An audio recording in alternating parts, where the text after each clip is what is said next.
அனைவருக்கும் மாலை வணக்கங்கள். இன்றைய தினம் கொழும்பு பங்கு பரிவர்த்தனுடைய இந்த இணையவழி கருத்தரங்கிலே இணைந்திருக்கின்ற உங்கள் அனைவரையும் யாழ்ப்பாண கிளையராகிய நாங்கள் வரவேற்பதில் மகிழ்ச்சி அடைகின்றோம். இன்றைய தினம் பங்குச்சந்தையினுடைய கடந்த மாத செயலாற்றுகையும் அதே போல எதிர்காலத்தில் எவ்வாறு பங்குச்சந்தை அமையப் போகின்றது என்ற எதிர்பார்ப்புகளையும் உள்ளடக்கியான தலைப்பிலே இன்றைய கருத்தரங்கு இடம்பெற இருக்கின்றது.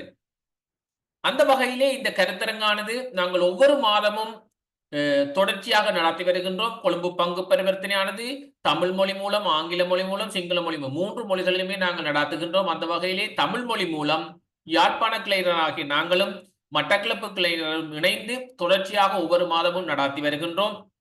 அந்த வகையிலே இன்றும் நாங்கள் இந்த வருடத்தினுடைய 2வது மாதத்திலே 1வது மாதத்தினுடைய செயலாற்றுகை பங்குச்சந்தையினுடைய செயலாற்றுகை எவ்வாறு அமைந்திருக்கின்றது, இனிவரும் காலங்களிலே எவ்வாறு அமையப் போகின்றது, இந்த வாரத்திலே கடந்த வாரங்களிலே நாட்டிலே நடைபெற்ற ஒவ்வொரு செய்திகள் பங்குச்சந்தையின் தாக்கங்களை எவ்வாறு ஏற்படுத்தி இருக்கின்ற சர்வதேச ரீதியான மாற்றங்களை எவ்வாறு ஏற்படுத்தி இருக்கிறது என்பது சம்பந்தமாகவும் இன்றைய தினம் நாங்கள் கலந்தாலோசிக்க இருக்கின்றோம். அந்த வகையிலே இன்றைய தினமும் இந்த கருத்தரங்கை நடத்துவதற்காக எங்களோடு இணைந்திருக்கின்றார் திருவாளர் விசாகன் அவர்கள். இவர் ஆஷா செக்யூரிட்டிஸ் நிறுவனத்திலே ஆய்வு பகுதியில் வைஸ் பிரசிடென்டாக செயலாற்றுகின்றார். இவர் இந்த கேபிட்டல் மார்க்கெட் அதாவது மூலதன சந்தை துறையிலே கிட்டத்தட்ட 14 வருடங்களுக்கு மேற்பட்ட அனுபவத்தை கொண்டு ஒருவராக காணப்படுகின்றார். அதே போல இவர் ஆரம்ப காலங்களில் ஒரு பங்கு தரகராகவும் செயற்பட்டபடியினால் இவர் பல்துறை அனுபவத்தை கொண்டு ஒரு நிபுணத்துவம் கொண்டவராகவும் இந்த துறையிலே காணப்படுகின்றார். இவர் எங்களுக்காக தொடர்ந்து இந்த தமிழ் மொழி மூலம் நாங்கள் தமிழ் மொழி மூலம் இந்த எங்களுடைய பங்குச்சந்தையினுடைய சகல விதமான விடயங்களும் பொதுமக்களிடம் சென்றடைய வேண்டும், முதலீட்டாளர்கள் பயன்பெற வேண்டும் என்ற ஒரே நோக்கத்திற்காக இலவசமாக நாங்கள் இந்த கருத்தரங்கை நடத்தி வருகின்றோம். அந்த வகையிலே நாங்கள் கொழும்பு பங்கு பரிவர்த்தனை சார்பாக விசாகன் அவர்களுக்கு நாங்கள் முதற்க நன்றியை தெரிவித்துக் கொள்வதோடு இந்த கருத்தரங்கிலே உங்களுக்கு தேவையான தகவல்களை நாங்கள் வழங்குவோம் என்று நம்புகின்றோம். அதே போல உங்களுக்கு ஏற்படுகின்ற சந்தேகங்கள் அல்லது வினாக்கள் இருந்தால் அதனை நீங்கள் சாட் பாக்ஸின் ஊடாக டைப் பண்ணுவதன் ஊடாக அதற்கான விளக்கங்களை நாங்கள் இடைக்கிடை உங்களுக்கு தந்து கொண்டிருக்கக்கூடியதாக இருக்கும் என்று நம்புகின்றோம். இறுதியாக இன்றைய நாள் பங்குச்சந்தையினை பொறுத்த வரைக்கும் இன்றைய நாள் முடிவிலே அனைத்து பங்கு விலை சுட்டியனானது 50.63 புள்ளிகளினால் அதிகரித்து 16,506.73 புள்ளிகளாக காணப்பட்டது. அதே போல S&P ஸ்ரீலங்கா 20 விலை சுட்டியானது 39.75 புள்ளிகள் அதிகரித்து 4,923.29 புள்ளிகளாகவும் காணப்பட்டது. அதே போல மொத்த புரள்வானது 5.18 பில்லியன்களாகவும் காணப்படுகின்றன. உங்களுக்கு தெரியும் இந்த வருடம் ஆரம்பத்திலிருந்தே ஒவ்வொரு நாளும் பில்லியன் கணக்கில் தான் டேர்ன் ஓவர் மொத்த புரள்வு நடைபெற்றுக் கொண்டிருக்கின்றது. அதே போல மொத்த பங்குகளின் புரள்வு எண்ணிக்கை 177 பில்லியன் காணப்பட்ட வேளை மொத்த மூலதனமாக அதாவது கேபிட்டலைசேஷன் என்று சொல்லுவோம் அது இன்றைய நாளிலே 5,879 பில்லியன்களாகவும் காணப்பட்டது. ஆகவே மீண்டும் ஒரு முறை நான் திருவாளர் விசாகன் அவர்களுக்கு எங்களுடைய கொழும்பு பங்கு பரிவர்த்தனை யாழ்ப்பாண கிளை சார்பாக அவருக்கு நன்றியை தெரிவித்துக் கொண்டு தொடர்ந்தும் இந்த கருத்தரங்கை உங்களுடைய பொன்னான நேரத்தை நான் வீணடிக்க விரும்பவில்லை. ஆகவே தொடர்ந்தும் இந்த கருத்தரங்களை வழங்குவதற்காக திரு விசாகன் அவர்களை அன்போடு அழைத்து நிற்கின்றேன். Visakan, over to you.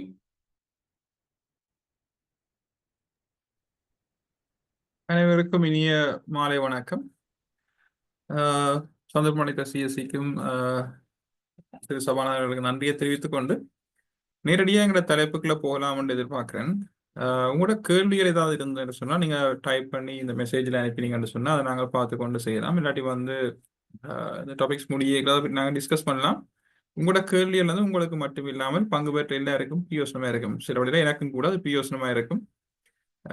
சில கேள்விகள் என்னையும் புதிய தேடுதல்களுக்கு விட்டு செல்லுது. ஆக்சுவலா என்று சொன்னால் இப்போ சில கேள்விகளுக்கு பதில் தெரியாமல் இருக்கிற சந்தர்ப்பங்களை நாங்கள் அதை பற்றி தேடி பார்த்து அடுத்த நிகழ்ச்சிகளில் இல்லாட்டி எங்களோட உண்மையாக இந்த ரிசர்ச் என்ற முறையில் நாங்கள் செய்கிறது முதலீட்டாளர்களுக்கு ஏதாவது பிரயோசனமான விதத்தில் அதை இருக்கணுமென்றதான் எங்களோட டார்கெட். என்ன சொன்னால் இப்போ இந்த மாதிரியான நிகழ்ச்சியிலையும் கூட நாங்கள் முக்கியமாக பங்கு பெற்ற ரீசன் வந்து இந்த பங்குச்சந்தை தொடர்பான தகவல்கள் எல்லாரையும் சென்றடையணும்.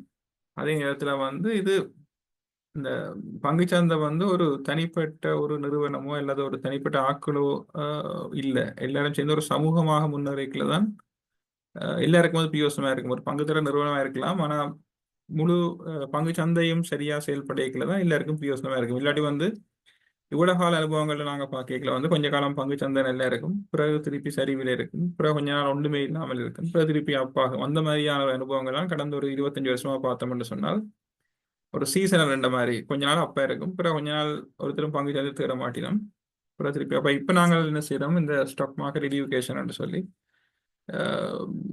இந்த இலங்கையை பொறுத்த வரைக்கும் மற்ற நாளர் ஒப்படைக்கல பங்கு சந்தையில ஆக்கள் பங்கு பெற்ற தன்மை குறைவா இருக்கு. அது ஒரு பெரிய ஒரு குறைபாடுன்னு சொல்லலாம். ஏன்னு சொன்னா பங்கு சந்தையின் நோக்கமே வந்து 2 விதமான ஆக்கள் பெனிஃபிட் பண்றோம். ஒன்று வந்து முதலீட்டாளர்கள், இப்போ ஒரு ஆளுக்கு வந்து மேலதிக வருமானத்துக்காக நீங்க முதலீடு செய்றீங்க. மற்றது வந்து நிறுவனங்கள் தங்களோட நிதி தேவையை பூர்த்தி செய்யறதுக்கு ஷேர்ஸை இஷ்யூ பண்ணி மூலதனத்தை பெருக்கிக் கொள்ளணும். இப்போ அண்மையில பாத்தீங்கன்னு சொன்னா இந்தியாவில் 2024ஆம் ஆண்டு தான் இந்திய வரலாற்றிலேயே ஆகக்கூடிய புதிய நிறுவனங்கள் பட்டியலிடப்பட்டிருக்கு. புதிய ஐபிஓஸ் சொல்லி சொல்லுவோம், புதிய பங்கு வழங்கல்கள் ஒரு குறிப்பிட்ட வருஷத்துல ஆகக்கூடிய வழங்கல்கள் வழங்கப்பட்டு புதிய நிறுவனங்கள் பட்டியலிடப்பட்டது. அந்த மாதிரியான ஒரு நிலைப்பாடு வந்து இலங்கையில இன்னும் அவ்வளவு தூரம் உருவாக இல்லை. அப்போ அதுக்கான அதுல 2 பெனிஃபிட் உண்மையா வந்து கம்பெனிக்கும் லாபம், முதலீடு செய்யறவங்களுக்கும், அதாவது பங்கு சந்தையில முதலீடு செய்யற முதலீட்டாளர்களுக்கும் அதுல நன்மைகள் இருக்கு. அப்ப அந்த எஜுகேஷன்ன்றது ஒரு முக்கியமான விஷயம். முடிஞ்ச வரைக்கும் இந்த மாதிரியான நிகழ்ச்சிகள் அல்லது இந்த பொதுவான தகவல்கள் வந்து எல்லாருக்கும் போய் சேரணும்ன்றதுதான் எங்களோட முயற்சி.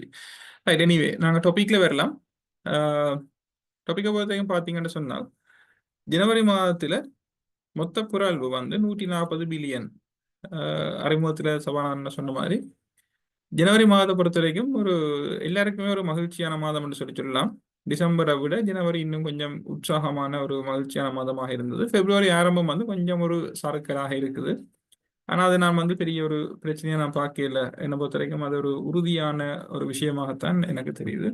அப்போ ஜனவரியை பார்த்தோம்னு சொன்னால் டிசம்பர் மாதம் முடியக்குள்ள 15,945 புள்ளிகள்ல நிறைவடைந்த டிசம்பர் மாதம் ஜனவரி மாதம் முடியக்குள்ள 17,123. இந்த வரைக்கும் பார்த்தோம்னு சொன்னால் ஆகக்கூடிய இண்டெக்ஸும் அதுதான். அதாவது வந்து இலங்கை வரலாற்றில பங்கு சந்தை அடைந்த ஆகக்கூடிய உச்சம் அல்லது இலங்கையின் பிரதானமான குறிகாட்டி என்று சொல்லுவோம், ஆல் ஷேர் பிரைஸ் இண்டெக்ஸ். அதிண்ட வரலாற்று உயர்வு புள்ளி வந்து இந்த 17,123 இருக்குது. அதே நேரம் SNPSல பொறுத்த வரைக்கும் 17,184 புள்ளிகள் என்ற மட்டத்தை அடைஞ்சிருந்தது. அப்ப கிராஃப்ல பாத்தீங்கன்னா தெரியும் இன்னும் ஈஸியா 17,123 தான் all time high all share price இண்டெக்ஸுக்கு. SNPSலுக்கு வந்து 5,184 புள்ளிகள் ஆல் டைம் ஹையாக இருக்குது.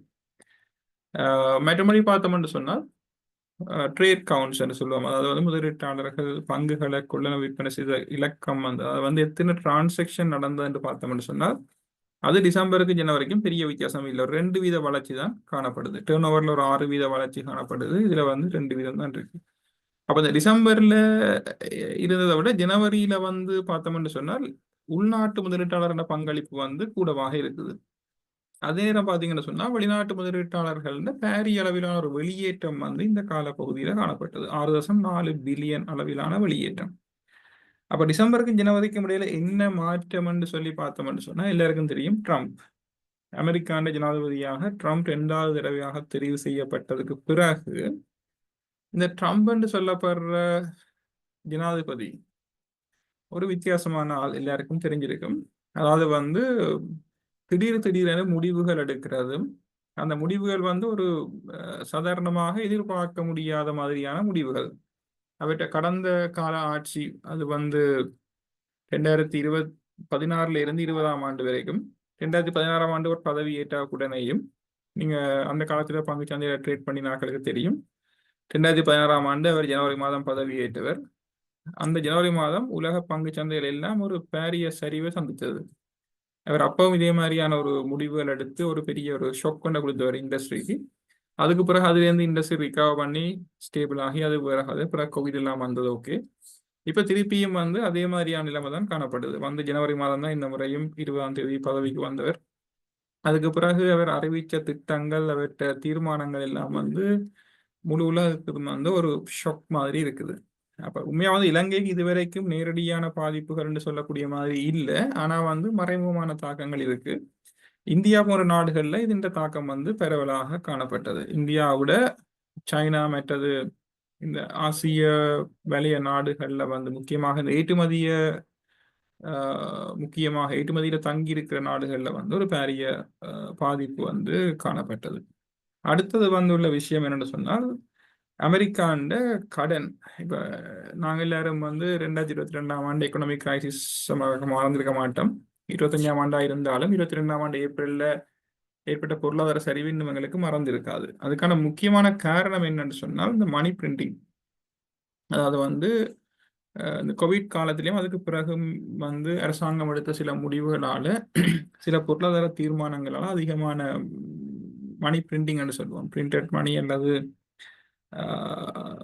அந்த மணி மூலமா பிரிண்டட் மணி மூலமாகவும் மற்றது வந்து இந்த உலகளாவிய ரீதியில் ஏற்பட்ட சில பிரச்சனைகள், முக்கியமா வந்து இந்த உக்ரைன் சண்டே சொல்லலாம்.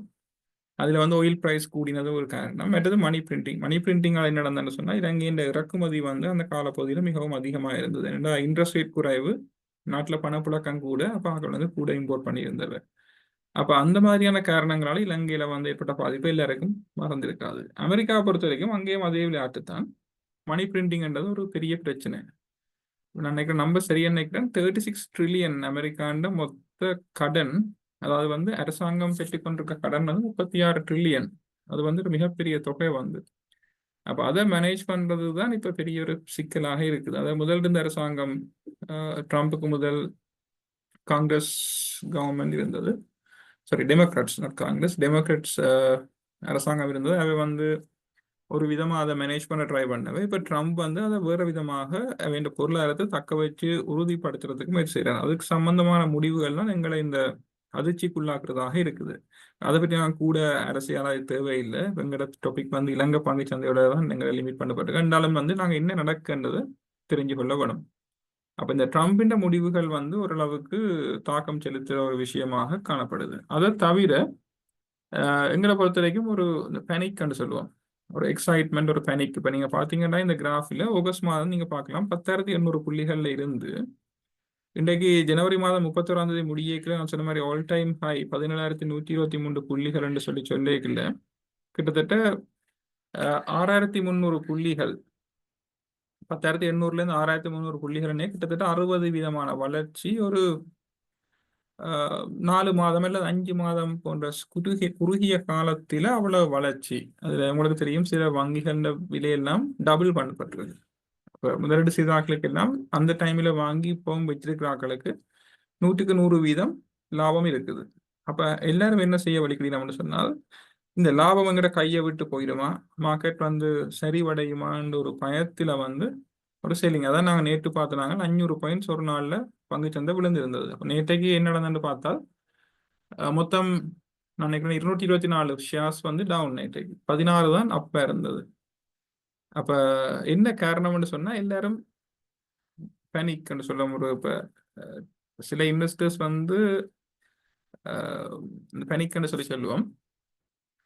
மற்றது வந்து ட்ரேடர்ஸ், இந்த கடனுக்கு வாங்கின ஆக்கள், மற்றது வந்து இன்றைக்கு வண்டிட்டு நாளை விற்பவன் வண்டினாக்கள், அந்த மாதிரியான செல்லிங் வரைக்கும் எல்லா ஷேர்ஸ்லையும் அந்த செல்லிங் வரைக்கும் முழு இண்டெக்ஸும் 500 பாயிண்ட்ஸ் டவுன் ஆயிருந்தது. ஆனால் நீங்கள் தனிப்பட்ட ஸ்டாக்ஸில் பார்த்தீங்கன்னு சொன்னால் அவ்வளோ பெரிய பெர்சன்டேஜ் ட்ராப் எல்லாம் ஒன்றும் இருக்கே இல்லை. அப்போ அதுதான் நாங்கள் வந்து இந்த பேனிக் செல்லிங்னு சொல்லுவோம். அது வந்து இந்த ஆல் டைம் ஹை, இதை விட மார்க்கெட் இன்னும் கூட இயலாத மாதிரியான சில ஆர்கியூமெண்ட்ஸால இந்த பேனிக் செல்லிங் வந்திருக்கலாம் என்று சொன்ன மாதிரி ட்ரம்பின் டிசிஷன்ஸால எங்களுக்கு நேரடியான தாக்கங்கள் இன்னும் அவதானிக்கப்பட இல்லை.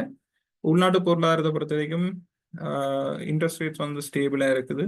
மற்ற விஷயங்கள் வந்து பெரிய ஒரு மாற்றங்களும் இந்த அண்மை காலங்களில் அவதானிக்கப்பட இல்லை. அப்ப ஒரு பெரிய செல்லிங் வரதுக்கான ரீசன் வந்து இன்னும் இல்லை. அப்ப இந்த ஆல் டைம் ஹை என்றதுல வந்து இப்ப நான் நினைக்கிறேன் வந்து நார்மல் ஒரு ஸ்டெபிலைசேஷன் அல்லது கன்சாலிடேஷன் என்று சொல்லுவோம். நாங்கள் நார்மலா கன்சாலிடேஷன் என்ற மாதிரி, அதாவது வந்து ஒரு பாரிய வளர்ச்சி ஏற்பட்டதுக்கு பிறகு அது வந்து ஒரு இடத்துல உறுதி அடையணும். தொடர்ந்து வளர்ந்து கொண்டே இருக்கையில் அது அப்பாய் கொண்டு இருந்தால் வந்து ஒரு லெவல்ல ஒரு இறக்கம் ஒன்று வரவணும் உண்டு. மற்றது வந்து அது அதில் உறுதிப்பட்டதுன்னு அதிலிருந்து அடுத்த கட்டத்துக்கு மூவ் பண்ணலாம். அப்போ அந்த மாதிரியான விஷயம் தான் இப்போ நடக்கின்றது என்னுடைய அவதானிப்பு. அதை தவிர இப்போ நாங்கள் பார்த்தோம்னு சொன்னால் 2021ஆம் ஆண்டிலிருந்து ஜனவரி மாதம் முடியும் வரைக்கும் உள்ள ஒவ்வொரு மாதாந்த அடிப்படையில் இந்த கிராஃப் வந்து கீறியிருக்குன்னு இதில் நீங்கள் பார்க்கலாம். இதில் நாங்கள் அவதானிக்க வேண்டிய முக்கியமான விஷயம் வந்து இந்த ஒரு நாளுக்கான சராசரி டர்ன் ஓவர். அப்போ நீங்கள் பார்த்தீங்கன்னா 2022 மார்ச் அதனால எங்களோட கிரைசிஸ் தொடங்கினது. அதுக்கு பிறகு இந்த வருஷம் 2024ஆம் ஆண்டு செப்டம்பர் வரைக்கும் பார்த்தோம்னு சொன்னால் அவரேஜ் டர்ன் ஓவர் ஒரு 4.5 பில்லியனை தாண்ட இல்லை. அப்போ 2024ஆம் ஆண்டு டிசம்பர் தான் முதல் தரமாக 6.3 பில்லியன் டர்ன் ஓவர் வந்தது அவரேஜ். அது ஜனவரி மாதம் 7.02 பில்லியனாக அதிகரிச்சிருந்தது. அப்போ 6 பில்லியன்ல இருந்து 7 பில்லியனாக அதிகரித்தது வந்து 22ஆம் ஆண்டு மார்ச்சுக்கு பிறகு.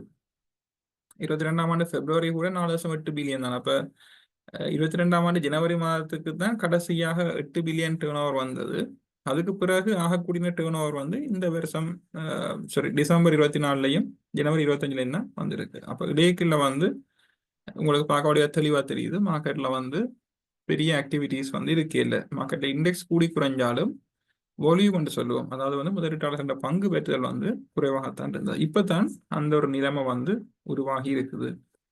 அப்போ இதுக்கு முதல் நாங்கள் பார்த்தோம்னு சொன்னால் 21ஆம் ஆண்டு ஆகஸ்ட்ல இருந்து டிசம்பர் வரைக்கும் பிப்ரவரி வரைக்கும் சொன்னால் August, September, October, November, December, ஜனவரி, பிப்ரவரி 7 மாதம் அவரேஜா பார்த்தோம்னு சொன்னா 6 பில்லியன் டேர்ன் ஓவர் இருந்திருக்கு. அதுல அந்த அக்டோபர் மாதம் மட்டும்தான் கொஞ்சம் இறக்கம். அதை தவிர மிச்ச மாதங்கள்ல 6 மாதத்தையும் அவரேஜா பார்த்தோம்னு சொன்னாலும் 6 பில்லியன் டேர்ன் ஓவர் இருந்திருக்கு. அப்போ இலங்கை மார்க்கெட் வந்து 2021ஆம் ஆண்டே ஒரு நாளுக்கு 6 பில்லியன் டேர்ன் ஓவரை கொடுக்கக்கூடிய அளவுக்கு ஒரு அடிப்படை உள்ள ஒரு பேஸ் உள்ள ஒரு மார்க்கெட்ன்றது வந்து பதிவு செய்யப்பட்டிருக்கு. அப்போ இப்போ நாங்கள் பார்க்கல வந்து 2 மாதம் தான் இதுவரைக்கும் 2 மாதம் தான் அந்த மாதிரியான ஒரு டேர்ன் ஓவர் வந்து காணப்பட்டது. அப்போ நான் முதலே சொன்ன மாதிரி நாங்கள் ஆல் டைம் ஹைக்கு வந்துட்டோம், மார்க்கெட் கிராஷ் ஆக போகுது, இதில் நிற்கலாது, அந்த மாதிரியான சில ஒரு தவறான அபிப்பிராயங்கள் அல்லது வந்து ஒரு என்னென்னு சொல்றது இப்படியான எடுகோள்கள் வந்து அதுக்கும் வந்து இந்த பங்கு சந்தையில் ஒரு சரிவுக்கு வந்து காரணமாக இருக்கு. அப்போ அது வந்து ஒரு ஸ்பெக்குலேஷன் என்று தான் சொல்லலாமே ஒழிய ஒரு அடிப்படையான ஒரு ஸ்ட்ராங் பேக்கிங் உள்ள ஒரு விஷயம் வந்து சொல்ல இயலாது. ரைட். அப்போ அந்த விஷயத்தையும் சரியாக விளங்கிக்கொள்ளும். மற்ற இந்த இண்டெக்ஸில் உள்ள மூவ்மெண்ட்டை பார்த்தோம்னா 21ஆம் ஆண்டுலேருந்து நான் முதலே சொன்ன மாதிரி மார்க்கெட் கொஞ்ச நாள் அப் ஆகுது, பிறகு டவுன் ஆகுது, பிறகு கொஞ்ச நாள் பெருசாக ஆக்டிவிட்டி இல்லாமல் இருக்கு, பிறகு திருப்பி அப் ஆகுது. அந்த மாதிரி தான் எங்களோட ஹிஸ்ட்ரி இது வரைக்கும் இருந்திருக்குது. எல்லா மார்க்கெட்லையும் அப் ஆகுறது டவுன் ஆகுறது நார்மல். ஆனால் வந்து அந்த இன்ஆக்டிவ்னு சொல்லி சொல்லுவோம். இப்போ நான் இந்த இதில் முதல் காட்டின மாதிரி இந்த 22ஆம் ஆண்டு மார்ச்சுக்கு பிறகு இந்த வருஷம் டிசம்பர் வரைக்கும் பார்த்தோம்னு சொன்னால் அவரேஜ் டேர்ன் ஓவர் கிட்டத்தட்ட 2 பில்லியனாக தான் இருக்கு. 2 பில்லியன் கூட வேற அதோட குறைய தான் வேற நினைக்கிறேன். அவரேஜ் ஒரு நாளுக்கான சராசரி டேர்ன் ஓவர் அவரேஜாக பார்த்தோம்னு சொன்னால் 22ஆம் ஆண்டு மார்ச்சுக்கு பிறகு இந்த 24ஆம் ஆண்டு வரைக்கும் சரியான ஒரு குறைஞ்ச மட்டத்தில் தான் இருக்கு. அது இன்ஆக்டிவ் பீரியட்னு சொல்லலாம். அப்போ அந்த மாதிரியான ஒரு விஷயம் வந்து வேற பங்கு சந்தைகள்ல அவதானிக்கிறது மிகவும் அரிது. அப்போ இப்போ நான் இதில் என்ன சொல்ல வரேன்னு சொன்னால் நாட்டில் இன்ட்ரெஸ்ட் ரேட்ஸ் குறைவாக இருக்குது. அப்போ முதலீட்டு வாய்ப்புகள்னு சொல்லிக்கல எல்லாராலையும் போய் வர்த்தகம் செய்ய இயலாது. அடுத்த டேக்ஸுகள் இருக்குது. ஃபிக்ஸ்ட் டிபாசிட் வந்து உங்களுக்கு தெரியும், இப்போ 10% வித்ஹோல்டிங் டேக்ஸ் அரசாங்கம் இன்க்ரீஸ் பண்ணியிருக்குது. அப்போ வந்து எப்படியோ வந்து ஆட்கள் வங்கி முதலீடுகளுக்கு போகிறத வந்து தவிர்க்கிறதுக்கான வாய்ப்புகள் தான் கூட. அப்போ அந்த காசு வந்து எங்கேயாவது ஒரு இடத்துக்கு போகணும். ஒன்றில் வந்து ப்ராப்பர்ட்டி, ஆட்கள் காணிகள் வாங்கணும், வீடு கட்டணும், அல்லது வந்து அந்த மாதிரியான முதலீடுகளுக்கு போகணும். அடுத்த ஆப்ஷன் வந்து பங்குச்சந்தை. அப்போ இப்போதைக்கு வந்து இன்னும் சென்ட்ரல் பேங்கின் டேட்டாவின் படிக்கு கன்ஸ்ட்ரக்ஷன் ஆக்டிவிட்டி இன்னும் பெருசாக வேற இல்லை. இன்னும் வந்து கன்ஸ்ட்ரக்ஷன் காஸ்ட் வந்து கூடவாகத்தான் இருக்குது.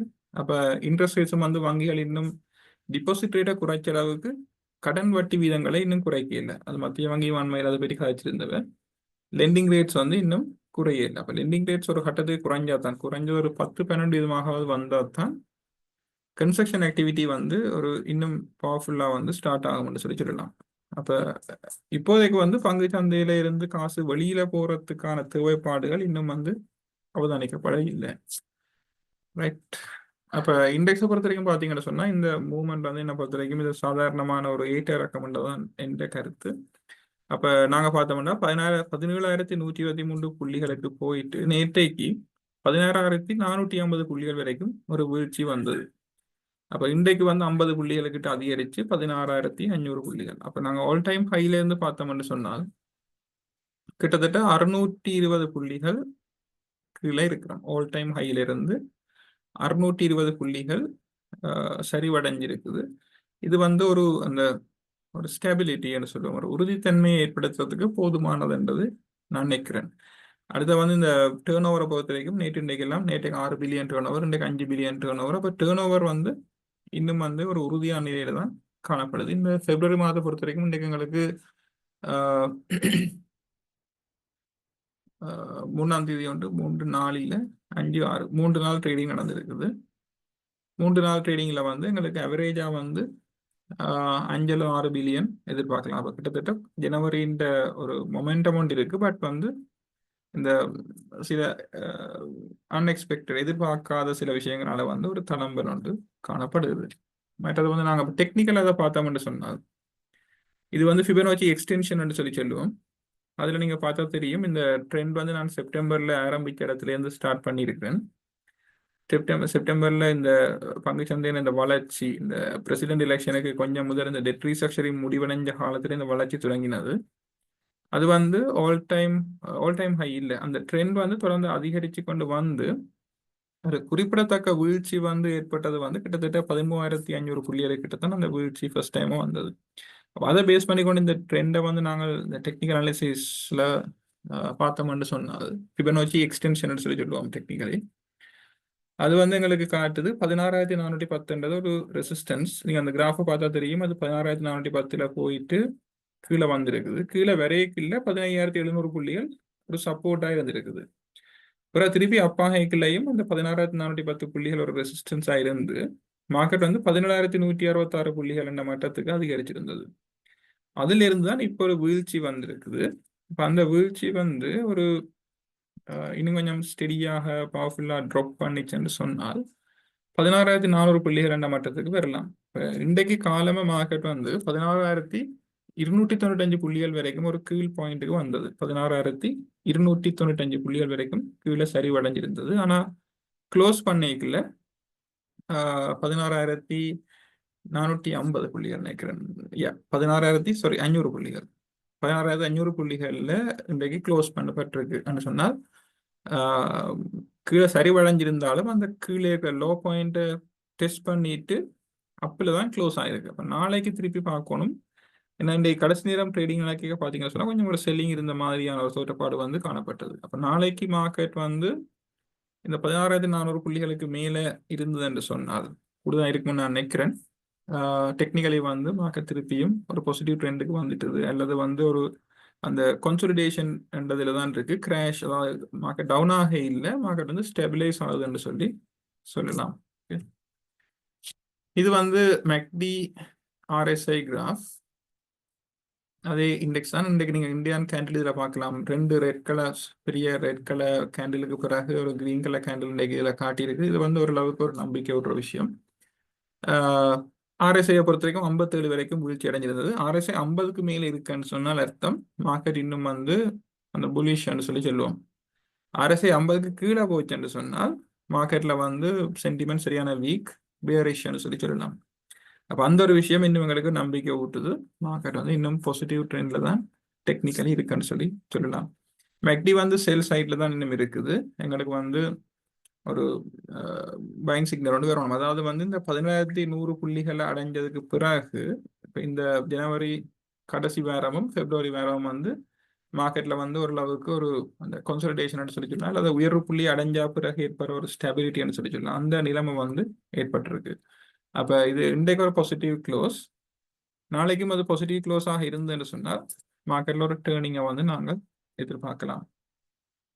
மற்ற ஜனவரி மாதத்தை பொறுத்த வரைக்கும் பார்த்தோம்னு சொன்னால் ஆகக்கூடிய டேர்ன் ஓவர் வந்து ஜான் கீர்ஸ் எல்லாம் வந்து நம்ம சொன்ன மாதிரி இந்த ஜனவரி மாதத்துல ஃபாரின் அவுட்ஃப்ளோ வந்து கூடவே இருந்தது. அது இலங்கையில மட்டும் இல்லை, மற்ற அயல் நாடுகள்லையும் வெளிநாட்டு முதலீடுகள்ல ஒரு வெளியேற்றம் வந்து காணப்பட்டது. இந்தியாவில் பாரிய அளவில் வெளியேற்றம் ஒன்று இருந்தது. இந்திய நாணயம் வந்து வரலாற்றில மிகப்பெரிய சரிவை சந்தித்தது. மிகப்பெரிய சரிவுன்னா பெர்சன்டேஜ்ல இல்லை, அந்த லோ பாயிண்ட்டுக்கு போயிருந்தது. டாலருக்கு எதிராக இந்திய நாணயத்தின் பெறுமதி வந்து பாரிய வீழ்ச்சியை வந்து சந்திச்சிருந்தது. அது பொதுவாக எல்லா நாடுகளிலையும் அது காணப்பட்டது. முக்கியமாக இந்த ட்ரம்ப் இந்த டிசிஷன்ஸ் தான் அதில் கூட தாக்கம் செலுத்தி இருந்தது. அப்போ அது ஜான் கீல்ஸில் தான் அந்த ஃபாரின் அவுட்ஃப்ளோ வந்து கூட காணப்பட்டது. அதுக்கு அடுத்து வந்து நாங்கள் பார்த்தோம்னு சொன்னால் ஹெச்என்பி, ப்ரௌன் இன்வெஸ்ட்மெண்ட்ஸ், கமர்ஷியல் பேங்க்ல வந்து டர்ன் ஓவர் இருந்தது. விலை அதிகரிப்பு காணப்பட்டது. நீங்கள் பார்த்து தெரியும், இதில் டாப் கூடின புரள்வை காட்டின கம்பெனிகளாக இருக்கலாம், அல்லது கூடின பங்குகள் கைமாற்றப்பட்ட நிறுவனங்களாக இருக்கலாம். ரெண்டுலேயுமே வந்து ஒன்றுமே ரெட்டில் இல்லை, எல்லாமே கிரீன் தான். அப்போ எல்லாத்துலேயுமே விலை அதிகரிப்பு தான் காணப்பட்டது. அதுலேயும் ப்ரௌன் இன்வெஸ்ட்மெண்ட்ஸில் 28 விதமான வளர்ச்சியும், ஆக்சஸ் இன்ஜினியரிங்கில் 18 விதமான வளர்ச்சியும் காணப்பட்டது. டயலாக்லேயும் வந்து ஒரு 17 விதமான வளர்ச்சி, ஆர்ஐஎல் ப்ராப்பர்ட்டிஸில் 23 விதமான வளர்ச்சி என்று சொல்லி எல்லாமே வந்து ஒரு பாசிட்டிவான நிலைமையில தான் ஜனவரியில் காணப்பட்டது. ஃபாரின் அவுட்ஃப்ளோ இன்ஃப்ளோ பொறுத்த வரைக்கும் 2022ஆம் ஆண்டு எங்களுக்கு பாசிட்டிவாக இருந்தது. 23ஆம் ஆண்டும் டோட்டலாக ஃபாரின் இன்ஃப்ளோ தான் இருந்தது. ஆனால் 24ஆம் ஆண்டு 9.9 பில்லியன், 24ஆம் ஆண்டு முழு வருஷமுமே எங்களுக்கு ஃபாரின் அவுட்ஃப்ளோ தான் காணப்பட்டது. வருஷம் முடிய கிட்டத்தட்ட 10 பில்லியன் அவுட்ஃப்ளோ வந்து இருந்தது. இந்த வருஷம் ஆரம்பிச்சு முதல் மாதத்தில் 6.4 பில்லியன். அந்த 6.4 பில்லியன்ல ஜேகேஹெச் மட்டும் 4.4 பில்லியன். மொத்தம் 6.4ல் 4.4 பில்லியன் ஜேகேஹெச். அது தவிர மிச்சம் எல்லாம் வந்து ஹெச்என்பி, மெல்ஸ்டாண்டு மற்ற கம்பெனிகளில் பிரிக்கப்பட்டிருந்தாலும் அந்த ஜான் கீல்ஸ் தான் பாரிய ஒரு வெளியேற்றத்துக்கான காரணமாக இருந்தது. இதுல இன்னொரு விஷயத்தையும் சொல்லலாம்னு நினைக்கிறேன். இன்றைக்கு வந்து அந்த இன்வெஸ்டர் ஃபோரம் என்று சொல்லி இருக்கு. ஜான் கீல்ஸ் இந்த ரிசல்ட்ஸ் வந்து முந்தின நாள் ரிலீஸ் பண்ணியிருந்தது. அப்போ ஒவ்வொரு குவார்ட்டரும் வந்து வேண்ட அந்த குவார்ட்டர்லி ரிசல்ட்ஸ் ரிலீஸ் பண்ணின பிறகு ஒரு ஜான் கீஸ் இந்த சேர்மன் கிஷான் பாலேந்திராவும் சிஎஃப்ஓ வந்து பங்கு பெற்ற நிகழ்ச்சி வந்து ஒவ்வொரு ரிசல்ட்ஸ் ரிலீஸ் பண்ணின பிறகும் இருக்கும், ஒவ்வொரு குவார்ட்டரும் இருக்கும். இந்த காலாண்டுக்குரியது வந்து இன்றைக்கு நடந்தது, இன்றைய மத்தியானம். அதுல வந்து வேண்ட கம்பெனி பெர்ஃபார்மன்ஸை பற்றி கதைச்சிருந்தவன். அந்த வீடியோ வந்து நீங்கள் ஜான் கீல்ஸ் வெப்சைட்ஸ்ல போய் பார்த்தீங்கன்னா, ஜான் கீல்ஸ்க்கு ஒரு வெப்சைட் இருக்கு. ஜான் கீல்ஸ் கூகுளில் சர்ச் பண்ணீங்கன்னா வெப்சைட் போகும். அதில் இன்வெஸ்டர் ரிலேஷன்ஸ் ஒரு செக்ஷன் இருக்கு. அதில் பார்த்தீங்கன்னா அந்த ப்ரெசன்டேஷன் ஸ்லைட்ஸும் அந்த வீடியோ வந்து இருக்கும். இன்றைக்கு இல்லாட்டியும் நாளைக்கு அப்லோட் பண்ணுவீங்கன்னா யாரும் அதை ஃப்ரீயாக பார்க்கலாம். அந்த லைவ் செஷன் நாங்கள் உங்களை வந்து நினைக்கிறேன் ரிசர்ச் டீம்ஸுக்கும் ஃபாரின் இன்வெஸ்டர்ஸுக்கும் அந்த இன்விடேஷன் இருக்குன்னு நினைக்கிறேன். நார்மல் ஆக்களுக்கு வந்து லைவ் செஷனுக்கு இன்விடேஷன் இல்லை. ஆனால் வந்து அந்த ரெக்கார்டட் வந்து நீங்கள் பார்க்கலாம், பழைய ரெக்கார்டிங்ஸும் பார்க்கலாம். அதில் சொல்லப்பட்ட முக்கியமான விஷயம்தான் இந்த 2 ப்ராஜெக்ட்ஸ். ஒன்று வந்து சினமன் லைஃப், அது நீங்கள் எல்லாருக்கும் தெரிஞ்சிருப்பீங்க. கூடுதல் இலங்கையில் வந்து எல்லா பத்திரிகைகள்லையும் எல்லா மீடியாவிலையும் வந்து அண்மை காலமாக பெரிய அட்வர்டைஸ்மெண்ட்ஸ் இது இருக்கணும். இந்த சினமன் லைஃப் ப்ராஜெக்ட் வந்து இந்த வருஷம் போன வருஷம் இறுதி பகுதியில் ஸ்டார்ட் பண்ணப்பட்டது. இப்போதைக்கு ஹோட்டல் மட்டும்தான் ஆப்ரேஷனில் இருக்குது. இந்த ஹோட்டலும் ரெஸ்டாரண்ட்ஸும் ஆப்ரேஷனில் இருக்குது. அப்போ அது வந்து நல்ல டிமாண்ட் இருக்குன்னு சொல்லியிருந்தவ. அதை தவிர அதில் வந்து ஒரு கசினோ ஆப்ரேஷன் ஒன்று வேற இருக்குது.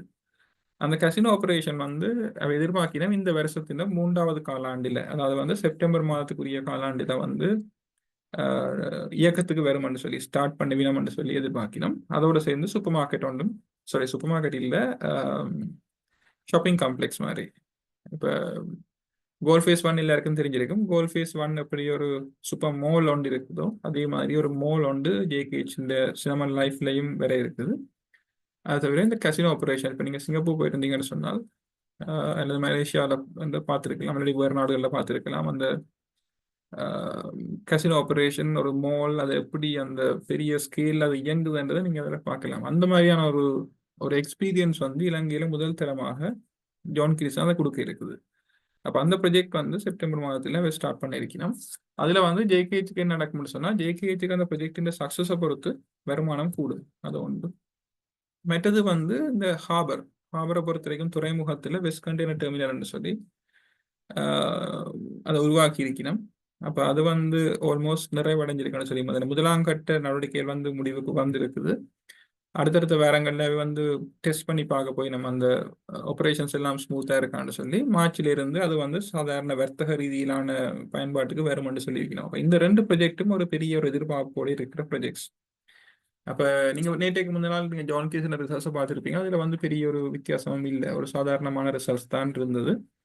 அப்போ இந்த ப்ராஜெக்ட்ஸ் வந்து அது இந்த இயக்கத்துக்கு வந்தால் தான் நாங்கள் ஜான் கீல்ஸ் இந்த முழு கெப்பாசிட்டியை வந்து நாங்கள் வந்து ஜட்ஜ் பண்ணலாம். அதுக்கு வந்து சில வேளையில் இன்னொரு ஒரு வருஷம் தேவைப்படலாம். ஏன்னா இந்த வருஷம் செப்டம்பர்ல தான் ப்ரொஜெக்ட் வந்து பயன்பாட்டுக்கு வருமென்று சொன்னால் அதில் வந்து உடனே வந்து தொடங்கின உடனே லாபம் பெற போற இல்லை. அது கொஞ்சம் டைம் எடுக்கும். அப்போ கூடுதலாக வந்து அடுத்த வருஷம் 26ஆம் ஆண்டு அல்லது 26ஆம் ஆண்டு ஜூனுக்கு பிறகுதான் நாங்கள் அதில் வந்து ஒரு பெரிய பெனிஃபிட்ஸை வந்து எதிர்பார்க்கலாம். அப்போ சில வழியில் ஃபாரின் செல்லிங் வந்து மேபி இந்த இன்னும் கொஞ்சம் காலம் செல்லுமென்றோடைய அந்த ரிட்டர்ன் வாரத்துக்கு இன்னும் கொஞ்சம் காலம் செல்லுமென்றதும், மற்றது வந்து இந்த ஜான் கீஸ்ல நார்மலாக எல்லாருக்கும் தெரிஞ்சிருக்கும், இலங்கையை பொறுத்த வரைக்கும் கூட வெளிநாட்டு முதலீடுகள் உள்ள நிறுவனங்கள்ல ஜேகேச்சும் உண்டு. அதாவது வந்து பங்குச்சந்தையில பட்டியலிடப்பட்டிருக்க நிறுவனங்கள்ல கூட வெளிநாட்டு முதலீட்டாளர்கள் விரும்பி ட்ரேட் பண்ற கம்பெனி என்று சொல்லி சொன்னால் அதுல முதலாம் இடம் ஜான் கீஸு தான் பெறும். அடுத்தது வந்து கமர்ஷியல் பேங்க், அதுக்கு பிறகு தான் மற்ற நிறுவனங்கள். நோமலாக வந்து அப்படித்தான் எங்களுடைய அனுபவம். எல்லா நிறுவனத்திலையும் முதலீடு செய்யணும் தான். ஆனால் அந்த பெரிய அளவிலான குரல்வு வந்து இந்த 2 கம்பெனிலையும் தான் காணக்கூடியதாக இருக்கிறது. அப்ப மேபி ஒரு டெம்பரரி, ஒரு தற்காலிகமான வெளியேற்றமாக இருக்கலாம். அதே நேரம் இன்னொரு விஷயம் சொல்லணும், ஃபேர்ஃபர்ஸ்ட் ஒரு நிறுவனம் அவை வந்து இந்த காலப்பகுதியில் 1 பில்லியன் பங்குகளை வந்து முதலீடு செய்திருந்தவை என்று சொன்னால், அவை வந்து இந்த ஜான் கீல்ஸ்ல வந்து ஒரு 2022 23ஆம் ஆண்டு நினைக்கிறேன், ஜான் கீஸுக்கு காசு தேவைப்படைக்கல ப்ரைவேட் பிளேஸ்மெண்ட் என்ற முறையில் வந்து டிபெஞ்சர் இஷ்யூ பண்ணி, டிபெஞ்சர்னா கடன் பத்திரங்களை ஜான் கீஸ் இஷ்யூ பண்ணது 130 ஆண்ட விலையில. அப்போ அதில் வந்து அந்த நிறுவனம் முதலீடு செய்திருந்தது. இப்போ வந்து அது வந்து கன்வெர்ட்டிபிள் என்ற ஒரு ஆப்ஷன் இருந்தது. அதாவது வந்து அந்த நிறுவனம் விரும்பினா அதை வந்து ஷேராக மாற்றிக்கொள்ளலாம். அப்போ வந்து அவை வந்து அந்த ஆப்ஷன் மூலமாக அந்த 1 பில்லியன் பங்குகளை வந்து பெற்றுக்கொண்ட வேண்ட கடன் பத்திரங்களை வந்து பங்குகளாக கன்வெர்ட் பண்ணி வைக்கணும். இப்போ நாங்கள் நினைக்கலாம் 130 ரூபாய்க்குத்தானே வாங்கின வேண்டாம், 13 ரூபா உண்மையாக காஸ்ட் வரும். இப்போ 22 ரூபா 23 ரூபாய்க்கு ஷேர் ட்ரேட் ஆகுது. அப்போ வைக்க லாபம் தானே என்று சொல்லி. ஆனால் வந்து என்னென்னு சொன்னால் 1 பில்லியன் ஷேர்ஸை வந்து மார்க்கெட்டில் விற்கலாது. அப்போ அதை வந்து ரிஸ்க் எடுத்து தான் அதில் முதலீடு செய்யணும். அதாவது வந்து அந்த கம்பெனி வந்து ஒரு நம்பிக்கையான ஒரு சிக்னலை காட்டுது. அது வந்து ஜான் கீல்ஸில் வந்து ஜான் கீல்ஸின் பெர்ஃபார்மன்ஸ் வந்து அவன் முதலீடுகள் வந்து நல்லா இருக்கும் அந்த மாதிரியான ஒரு எதிர்பார்ப்பில் தான் வந்து இன்வெஸ்ட்மெண்ட்டை செய்திருக்கணும்னு சொல்லி நாங்கள் எதிர்பார்க்கலாம். இப்போ நாங்களே ஜான் கீல்ஸை பற்றி கூட கதைக்கணும்னு சொன்னால், இப்போ நாங்கள் வந்து எல்லாருக்கும் தெரியும் கடன் மறுசீரமைப்பு முடிவடைஞ்சிருக்குது. இப்போ நாங்கள் வந்து எதிர்பார்க்குறோம் வெளிநாட்டு முதலீட்டாளர்கள் வந்து இலங்கையில் பங்கு சந்தையில் முதலீடு செய்யணும், இலங்கையில் வேறு துறைகளில் முதலீடு செய்யணும் நாங்கள் எதிர்பார்க்குறோம். அப்போ அதுக்கு வந்து எங்களுக்கு வந்து உறுதியான நிறுவனங்கள் வேணும்.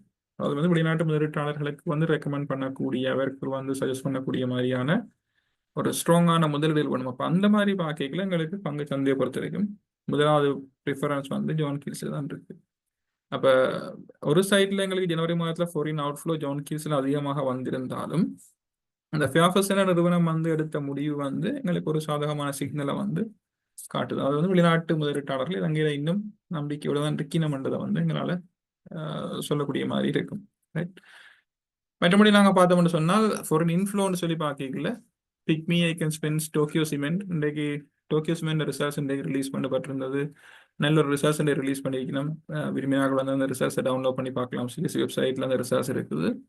மற்ற நிறுவனங்கள்லையும் இன்ஃப்ளோஸ் இருக்குது. பெரிய குறிப்பிடத்தக்க அளவிலான இன்ஃப்ளோ வந்து இந்த செல்லிங்கோட ஒப்படைக்கல பையிங் சைடில் குறைவாக தான் இருக்குது. மற்றது வந்து செக்டர்ஸை பொறுத்த வரைக்கும் பார்த்தோம்னு சொன்னால் ஆகக்கூடின பொருள் வந்து வங்கிகளில் தான் காணப்பட்டது. அடுத்த இடம் வந்து கேபிட்டல் குட்ஸ். அப்போ வங்கிகளை பொறுத்த வரைக்கும் எப்படியோ டிசம்பர் மாதத்திலையும் வங்கிகள்லாம் முன்னுரிமையில் இருந்தது. அது வந்து ஆகக்கூடிய முதலீட்டாளர்கள் வந்து கூடின முதலீடுகள் வந்து வங்கித்துறையில் தான் செய்திருந்தவை. அதுக்கு அடுத்த கட்டம் வந்து கேபிட்டல் குட்ஸ்லேயும் வந்து பெரும்பான்மையான இடத்தை வந்து ஜான் கீல்ஸ் தான் கைப்பற்றியிருந்தது. ஜான் கீல்ஸுக்கு பிறகு ஆக்சஸ் இன்ஜினியரிங், மற்றது Tokyo cement, even valuable one, Royal ceramics எல்லாமே வந்து கேபிட்டல் குட்ஸ் என்ற கேட்டகரிக்கில் தான் வரும். அவையிலேயே வந்து டேர்ன் ஓவர் வந்து காணப்பட்டது. 3ஆம் இடம் வந்து ப்ரௌன் இன்வெஸ்ட்மெண்ட்ஸால தான் கூட கண்ட்ரிபியூட் பண்ணப்பட்டது. ஃபுட் அண்ட் பீவரேஜ் செக்டர் இதில் வந்து ஆகக்கூடிய கண்ட்ரிபியூஷன் வந்து ப்ரௌன் இன்வெஸ்ட்மெண்ட்ஸ்லையும் மெல்ஸ்டாவிலையும் தான் வந்திருக்குன்னு நான் நினைக்கிறேன். மற்றபடி மற்ற செக்டர்ஸ்லையும் பரவலாக வந்து கண்ட்ரிபியூஷன் வந்து காணப்பட்டது. பெர்சன்டேஜ் கெயின் சொல்லி பார்த்தோம்னு சொன்னால் கமர்ஷியல் அண்ட் ப்ரொஃபஷனல்ன்றது ஒரு சின்ன செக்டர். நீங்கள் பார்த்தீங்கன்னா தெரியும் 250 மில்லியன் தான் டேர்ன் ஓவர். ஆனால் வந்து 24% வளர்ச்சி இருக்குது சொன்னால் கேபிட்டல் குட்ஸில் 31 பில்லியனுக்கு டேர்ன் ஓவர் கேட்கல. கமர்ஷியல் அண்ட் ப்ரொஃபஷனல் செக்டரில் வந்து 250 மில்லியன் தான் இருக்கு. கிட்டத்தட்ட 1% கூட இல்லை. அது ஒரு சின்ன செக்டர். அப்போ அதில் வந்து அந்த சில பங்குகள் ஏற்பட்ட விலை அதிகரிப்பால் வந்து அந்த செக்டர் வந்து கூட பெர்ஃபார்ம் பண்ண மாதிரி காட்டுது. அடுத்தது நாங்கள் பார்த்தோம்னு சொன்னால் சாஃப்ட்வேர் சர்வீசஸ், அதாக 65 மில்லியன் தான் டேர்ன் ஓவர், முழு மாதத்துக்குமே 65 மில்லியன் தான் டேர்ன் ஓவர். மற்றது வந்து ரீட்டைலிங்கில் வந்து 17 விதமான வளர்ச்சி காட்டப்பட்டிருக்கு. ரீட்டைலிங்கில் வந்து முக்கியமான விஷயம் என்னன்னு சொன்னால் இந்த வாகன இறக்குமதி. அப்போ இந்த வாகன இறக்குமதியை தொடர்பட்ட நிறுவனங்கள் கூடுதலாக வந்து இந்த ரீட்டைலிங் என்ற செக்டர்ல தான் இருக்குது. அதில் வந்து முக்கியமாக சொல்லணும்னா சத்தோசா மோட்டர்ஸ், யுனைடெட் மோட்டர்ஸ், மற்றது இந்த கொலோனியல் மோட்டர்ஸ், சிஎம் ஹோல்டிங்ஸ்னு சொல்லுவோம். அது வந்து கொலோனியல் மோட்டர்ஸ் இருந்தது. அப்போ அந்த நிறுவனங்கள் எல்லாம் வந்து ரீட்டைலிங் என்ற கேட்டகரிக்கு வரும். அது தவிர சிங்க ஸ்ரீலங்கா வந்து ரீட்டைலிங் என்ற கேட்டகரிக்குள்ள தான் வருது. அப்போ அதில் வந்து ஒரு குறிப்பிடத்தக்க அளவு குறைவு வந்து 3 பில்லியன் என்ற அளவிலான குறைவும் விலை அதிகரிப்பும் வந்து எங்களால் அவதானிக்கக்கூடிய மாதிரி இருந்தது. இவ்வளவும் பங்குச்சார்ந்த தொடர்பான விஷயங்கள். முக்கியமான அனௌன்ஸ்மெண்ட்ஸ் வந்து நான் பெருசாக இந்த முறை கவனிக்கல. ஏனென்றால் குறிப்பிடத்தக்க அளவிலான அனௌன்ஸ்மெண்ட்ஸ் வந்து எனக்கு பெருசாக நோட் ஆக இல்லை. நான் வந்து பங்குச்சந்தை முதலீட்டாளர்கள் இருக்க நீங்கள் வந்து கட்டாயம் அனௌன்ஸ்மெண்ட்ஸை ஃபாலோ பண்ணுங்க. ஒவ்வொரு நாளும் அனௌன்ஸ்மெண்ட்ஸ் வரும், அதை கொஞ்சம் ஃபாலோ பண்ணிக்கொள்ளுங்க, பிரயோசனமாக இருக்கும். அது தவிர நாங்கள் எக்கனாமி என்று சொல்லி பார்த்தோம்னு சொன்னால் நாட்டின் பொருளாதாரத்தில் இன்ட்ரெஸ்ட் ரேட்ஸ், நம்ம சொன்ன மாதிரி இன்ட்ரெஸ்ட் ரேட்ஸ் வந்து நல்லா குறைஞ்சு கொண்டு வந்திருக்கு. நேற்றைக்கு ஒரு ட்ரெஷரி பில் ஆக்ஷன் நடந்தது, முதன்மை விநியோகம். அதில் வந்து பார்த்தோம்னு சொன்னால் இன்ட்ரெஸ்ட் ரேட் இன்னும் குறைஞ்சிருந்தது. 3 மாதத்துக்கான ட்ரெஷரி பில் ரேட் வந்து 7.8%, 6 மாதத்துக்கு 8%, 1 இயருக்கு வந்து 8.4% காணப்படுகிறது.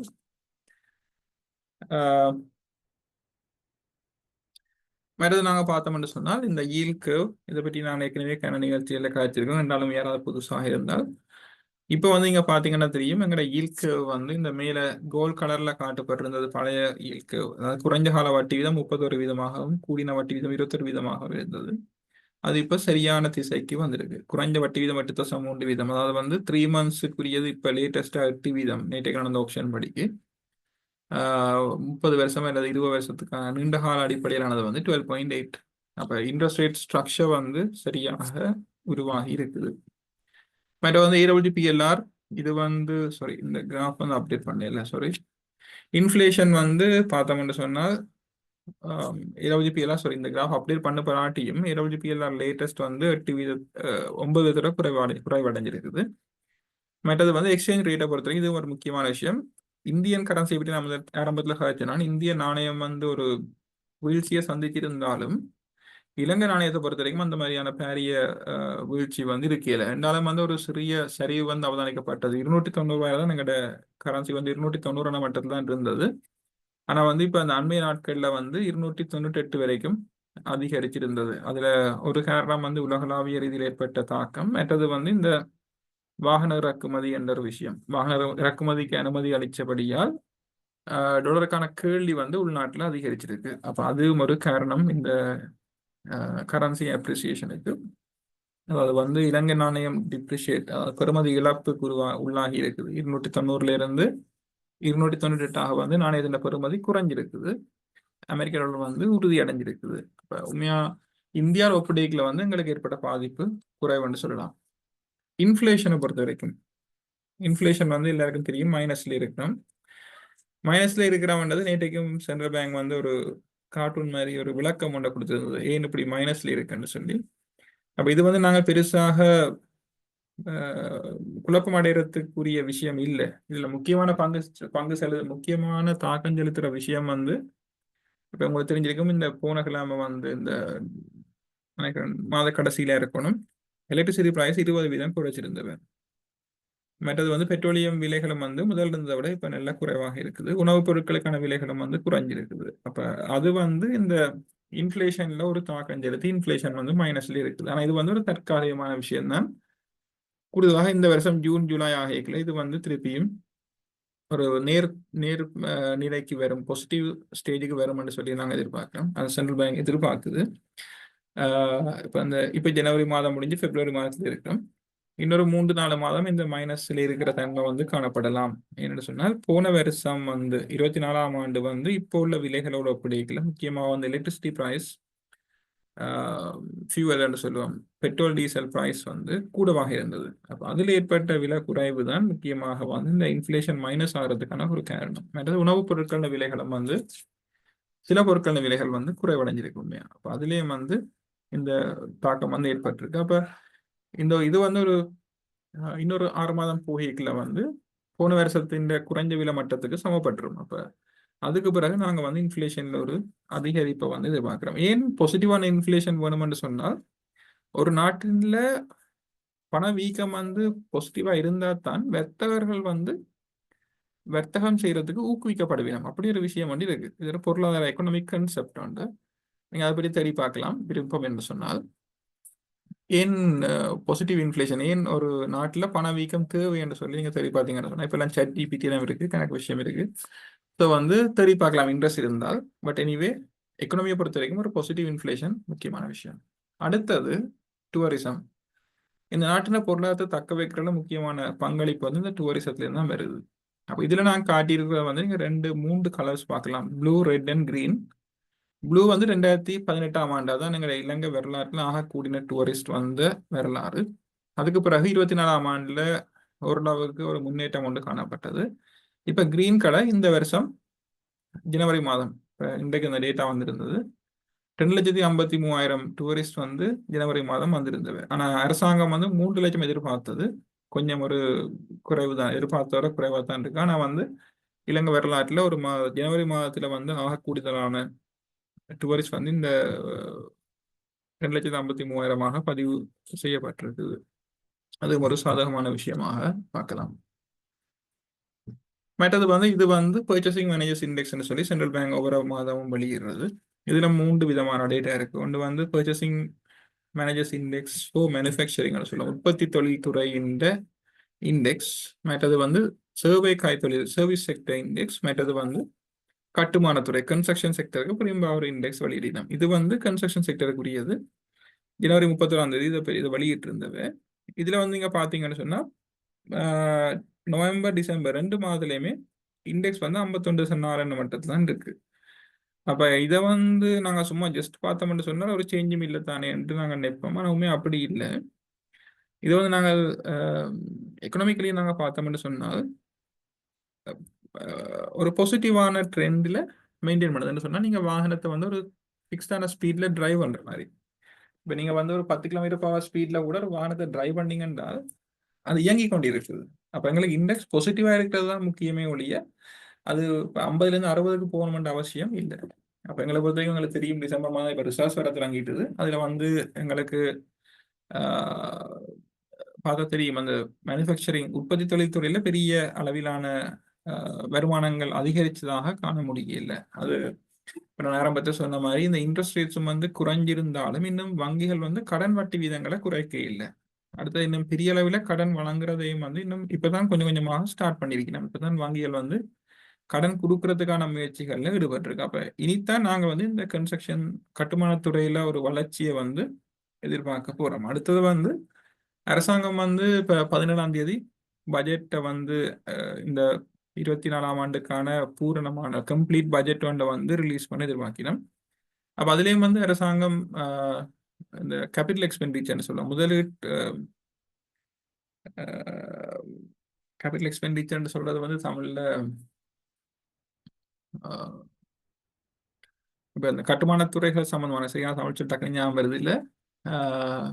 அரசாங்கம் வந்து 2 விதமான செலவினம் வந்து செய்யுது. ஒன்று வந்து ரிக்கரண்ட் எக்ஸ்பெண்டிச்சர்னு சொல்லுவோம், சம்பளம் அந்த மாதிரியான விஷயங்கள் வந்து திரும்ப திரும்ப வந்து கொண்டிருக்கும்.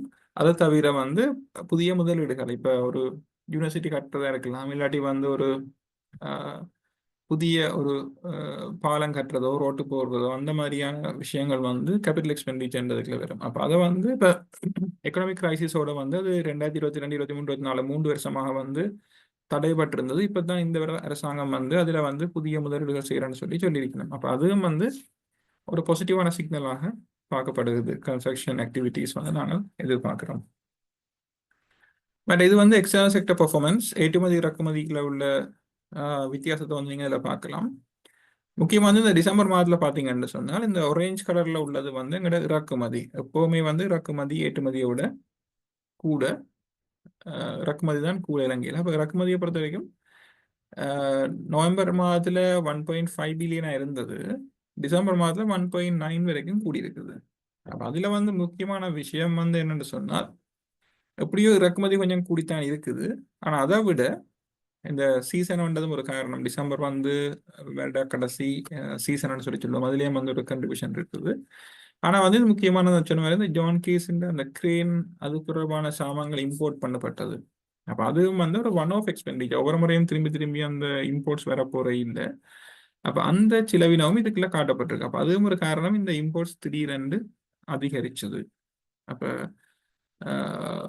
எப்படியோ நாங்கள் வந்து இப்போ பிப்ரவரி மாதம், ஜனவரி மாதத்துல வந்து இது ஒரு இறக்குமதியில் ஒரு குறைவு ஏற்படும் நான் எதிர்பார்க்கிறேன். ஆனால் பிப்ரவரி மாதம் திருப்பியும் வந்து அதிகரிக்கிறதுக்கான வாய்ப்புகள் இருக்கு. என்னென்னு சொன்னால், வாகனங்கள் இறக்குமதியாக இருக்க சொல்லினா பிப்ரவரி கடைசியாக இருக்குல்ல, வேலை வந்து வாகனத்தை இலங்கைக்குள்ள கொண்டு வரக்கூடியதாக இருக்குமென்னு சொல்லி, அப்போ பிப்ரவரி மாதத்துக்கான இறக்குமதி செலவினம் தொடர்ந்து அடுத்தடுத்த மாதங்கள்லேயும் வந்து அதிகரிக்கிறதுக்கான வாய்ப்புகள் இருக்கு. ஏற்றுமதியை பொறுத்த வரைக்கும் உலகளாவிய அந்த பொருளாதார மந்த நிலைமை வந்து இன்னும் காணப்படுது. அப்ப ஏற்றுமதி வந்து பாசிட்டிவாக இருந்தாலும் பெரிய வளர்ச்சியங்களால காணக்கூடியதாக இன்னும் நிலைமை வந்து ஏற்படையில்லை. ஆனால் அரசாங்கம் வந்து ஏற்றுமதியை ஊக்குவிக்கிற முயற்சிகளில் ஈடுபட்டிருக்கு. இந்த முறை ஏற்றுமதி வருமானம் அதிகரிக்கும் சொல்லி எதிர்பார்க்கினோம். அது வந்து நான் கொஞ்சம் பொறுத்திருந்து தான் பார்க்கணும். இப்போ இந்த ட்ரம்பின் டிசிஷன்ஸ் வந்து கொஞ்சம் ஒரு சாதகத்தன்மையை குறைக்கிற மாதிரியான ஒரு நிலைமையில இருக்குது. வெயிட் பண்ணி பார்ப்போம். மற்றது வந்து ரெமிட்டன்ஸ், வெளிநாட்டில் வேலை செய்கிறார்கள் இலங்கைக்கு அனுப்புகிற நாணய காசுன்ற அளவு வந்து வேற வேற கூடி கொண்டு வருது. இப்போ உண்மையாக வந்து நாங்கள் பார்த்தோம்னா 2021 ஆண்டுக்கு முதல்ல வந்து 500-600 மில்லியன் வாரது ஒரு சாதாரணமான விஷயமாக இருந்தது. அதுக்கு பிறகு இந்த கிரைசிஸோட உலகளாவிய பொருளாதார மந்த நிலைமை வந்து ஒரு தாக்கம் செலுத்துகிற விஷயமாக இருந்தது. ஆனா வந்து இப்ப அண்மை காலங்களில் இலங்கையிலிருந்து வெளியில போன ஆட்கள் அளவு கூட. அப்ப அவை வந்து இலங்கைக்கு காசு அனுப்புற தன்மை இப்பதான் அவை தங்களை ஒருநிலைப்படுத்தி கொஞ்சம் கொஞ்சமாக இலங்கைக்கு காசு அனுப்புற இடம் வந்து உருவாகி இருக்குமென்று நான் நினைக்கிறேன். அப்ப அந்த அடிப்படையில இனிமேல் வந்து இனிவரும் காலங்களில் கொஞ்சம் வெளிநாட்டு முதலீடுகளும் உறுதியாக வெளிநாட்டுல வேலை செய்யறாக அனுப்புற காசும் வந்து ஓரளவு குறிப்பிடத்தக்கதாக இருக்குமென்னு சொல்லி எதிர்பார்க்கலாம். அப்ப டூரிசமும் இந்த வெளிநாட்டிலிருந்து வர காசும் வந்து இப்போ ஓரளவுக்கு பழைய நிலையை நோக்கி நகர்ந்து கொண்டிருக்குது. அப்ப உலகளவும் இலங்கையை பொறுத்த வரைக்கும் எங்களுக்கு எப்படியே இறக்குமதி கூட ஏற்றுமதி குறைவு.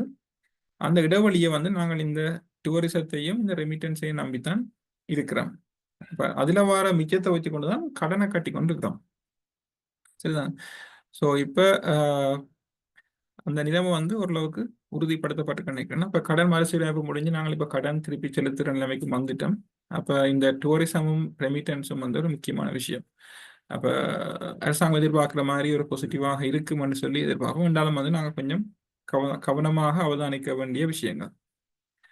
ரிசர்வ்ஸை பொறுத்த வரைக்கும் நவம்பர்ல 6.4 பில்லியன் ஆகவும் டிசம்பர் ஆகிக்கலாம் 6.1 பில்லியன் ஆகவும் கொஞ்சம் ஒரு சரிவு ஒன்று காணப்பட்டது. அதுக்கு முக்கியமான காரணம் வந்து டிசம்பர்ல இந்த கடன் மறுசீரமைப்புக்கு சில கட்டணங்கள் வந்து அரசாங்கம் செலுத்தி இருந்தது. அப்போ அதுல வந்து ஒரு தாக்கம் வந்து இந்த ரிசர்வ்ஸில் ஏற்பட்டிருக்கு. அதாவது வந்து நாணய கையிருப்பில் வந்து ஒரு தாக்கம் ஏற்பட்டிருக்கு. அதனால வந்து சென்ட்ரல் பேங்க் வந்து அண்மையிலையும் மத்திய வங்கி ஆளுநர் வந்து ஒரு உறுதியான கருத்து தெரிவிச்சிருந்தவர். என்னன்னு சொன்னால், வாகன இறக்குமதி இருந்தாலும் எங்களோட இந்த நாணய கையிருப்பில் வந்து பெரிய தாக்கம் இல்லாமல் பேணலாம் என்ற ஒரு நம்பிக்கையை வந்து இலங்கையின் மத்திய வங்கி வந்து வெளியிட்டிருக்குது. பாப்போம் இந்த மாதிரி நடக்க போகுது. இப்ப மற்ற விஷயங்கள் எல்லாம் சுமூகமாக இருந்தால் பாதிப்பு ஏற்படாது. முக்கியமா வந்து எரிபொருட்கள் விலையில வந்து பாரிய அதிகரிப்பு ஏற்படாட்டி மத்திய வங்கி எதிர்பார்க்குற மாதிரி எங்களால் வந்து நாணய கையிருப்பை வந்து முன்னேற்றலாம். வாகன இறக்குமதி இருந்தாலும் அதிகரிக்கலாம் என்று நீங்க பார்த்துருப்பீங்க, சோசியல் மீடியாலாம் பார்த்துருப்பீங்க.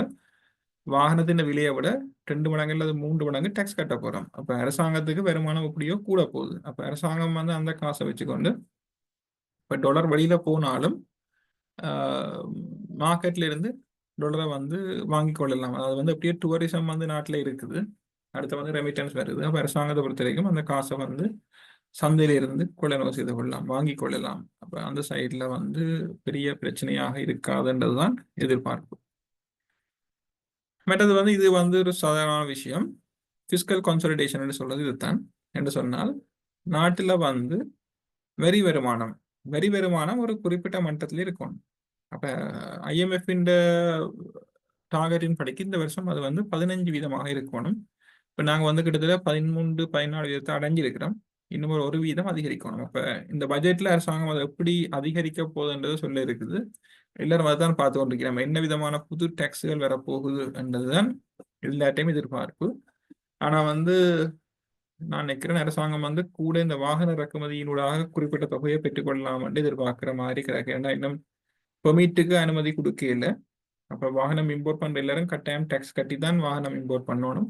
அப்ப அதன் மூலமாக ஒரு பாரிய அளவிலான தொகை அரசாங்கத்துக்கு கிடைக்கும் என்று சொல்லி எதிர்பார்க்கலாம். அப்படி என்று சொன்னா சென்ட்ரல் பேங்க் எக்ஸ்பெக்ட் பண்ணது இந்த வருஷம் வாகன இறக்குமதிக்கு 1 அல்லது 1.5 பில்லியன் டாலர்ஸ், ஒன்றிலிருந்து 1.5 பில்லியன் டாலர்ஸ் வரைக்கும் தேவைப்படும் என்று சொல்லி. அப்போ 1.5 பில்லியனுக்கு நாங்கள் வாகனம் இறக்குமதி செய்தோம் என்று சொன்னால் 2 மடங்கு டாக்ஸ் கணக்கு பார்த்தோம்னா கூட 3 பில்லியன் டாலர்ஸ் அரசாங்கத்துக்கு டாக்ஸா கிடைக்கும். அதாவது இப்ப நீங்கள் 1.5 பில்லியன் டாலர்ஸுக்கு வாகனம் இம்போர்ட் பண்றீங்கன்னு சொன்னால் உண்மையா நீங்க நாங்கள் சொல்லலாம் எங்கட பாக்கெட்டுக்குள்ளால நாங்க 1.5 பில்லியன் டாலர்ஸ் பெறுமதியான வாகனத்தை இறக்குமதி செய்யறதுக்கு நாங்க கிட்டத்தட்ட 4.5 பில்லியன் டாலர்ஸ் கொடுக்க போறோம். அதாவது 4.5 பில்லியன் டாலருக்கு சமமான காசை முதலீட்டு அந்த வாகனத்தை இம்போர்ட் பண்றவர் கொடுத்தா தான் 1.5 பில்லியன் டாலர் பெறுமதியான வாகனத்தை வாங்கலாம். அப்ப அரசாங்கம் 1.5 பில்லியன் டாலர்ஸை வெளியில கொடுத்தா ஸ்டில் அரசாங்கத்துக்கு 3 பில்லியன் டாலர்ஸ் பெறுமதியான காசு அரசாங்கத்துக்குள்ள வரப்போகுது. அப்ப அது ஒரு பெரிய தொகையாக எதிர்பார்க்கப்படுகிறது. அதை தவிர நான் சொல்றது டாலர்ஸ் இல்லையா, ருபீஸ்ல இல்ல, டாலர்ஸ் இல்லை. 1.5 பில்லியன் டாலர்ஸ் என்று சொன்னா அது மட்டுமே கிட்டத்தட்ட 300 பெருக்கி பார்த்தோம்னு சொன்னால் 450 பில்லியன் ரூபாய். அப்ப டாக்ஸில மட்டும் கிட்டத்தட்ட 1 ட்ரில்லியன் ரூபாய் இந்த வாகனம் இம்போர்ட்ஸ்ல ரூபாயில 1 ட்ரில்லியன் பெரிய தொகை வேற இருக்குது. அப்ப அது ஓரளவுக்கு அந்த IMF டார்கெட் அச்சீவ் பண்றதுக்கு பிரயோசனமாக இருக்கும்னு சொல்லி நினைக்கலாம். மற்றது இந்த ப்ரொஜெக்ட்ஸை பொறுத்த வரைக்கும் இந்த லைட் ரயில் ப்ரொஜெக்ட் பெரிய அளவில் எதிர்பார்க்கப்படுற ஒரு ப்ரொஜெக்ட்.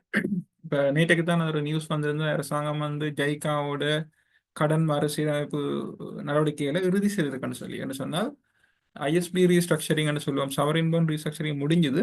இப்போ நாடுகளுக்கு இடையில பெற்றுக்கொண்ட கடனை முடிவு செய்து மறுசீரமைப்பு முடிவு செய்து இப்போ அரசாங்க நிறுவனங்கள், வெளிநாட்டு அரசாங்க நிறுவனங்கள், ஜைகான்னு சொல்றது ஜப்பான் நாட்டின் முதலீட்டு நிறுவனம். அப்ப அந்த நிறுவனத்திலேயே நாங்கள் பெற்றுக்கொண்ட கடனை மறுசீரமைக்கிறதுக்கான அக்ரிமெண்ட்டை நாங்கள் இப்போ ஆல்மோஸ்ட் தான் சைன் பண்ணியிருக்கிற அரசாங்கம். அப்போ அது முடிஞ்சாதான் நாங்கள் புது ப்ரொஜெக்ட்ஸை எதிர்பார்க்கலாம். அப்போ இந்த லைட் ரயில் ஒரு முக்கியமான ப்ரொஜெக்ட். இது வந்துன்னு சொன்னால் எங்களோட கட்டுமான துறைக்கு ஒரு உந்து சக்தியா இருக்கும். அதே நேரத்தில் இலங்கையில இந்த போக்குவரத்து துறைன்றது ஒரு முக்கியமான விஷயம் எந்த ஒரு நாட்டுக்கும். கொழும்பு பொறுத்த வரைக்கும் டிராஃபிக் எல்லாருக்கும் தெரியும். அப்ப அதை குறைக்கிறதுக்கும் இந்த ட்ரெயின் ஒரு முக்கியமான தேவைப்பாடாக இருக்குது.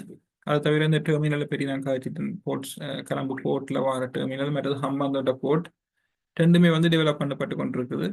இலங்கை ஒரு டிரான்ஸ்ஷிப்மெண்ட் ஹப்னு சொல்லுவோம். அதாவது பொருட்களை கைமாற்ற ஒரு முக்கியமான துறைமுகமாக மாறதான் இலங்கைன்ற லட்சியம். அப்ப அந்த சைட்ல அடிப்படையான கட்டுமானங்கள் வேலைகள் சரியான திசையில இயங்கி கொண்டிருக்குன்னு சொல்லலாம். மேடம் இது போன செப்டம்பர் மாத results.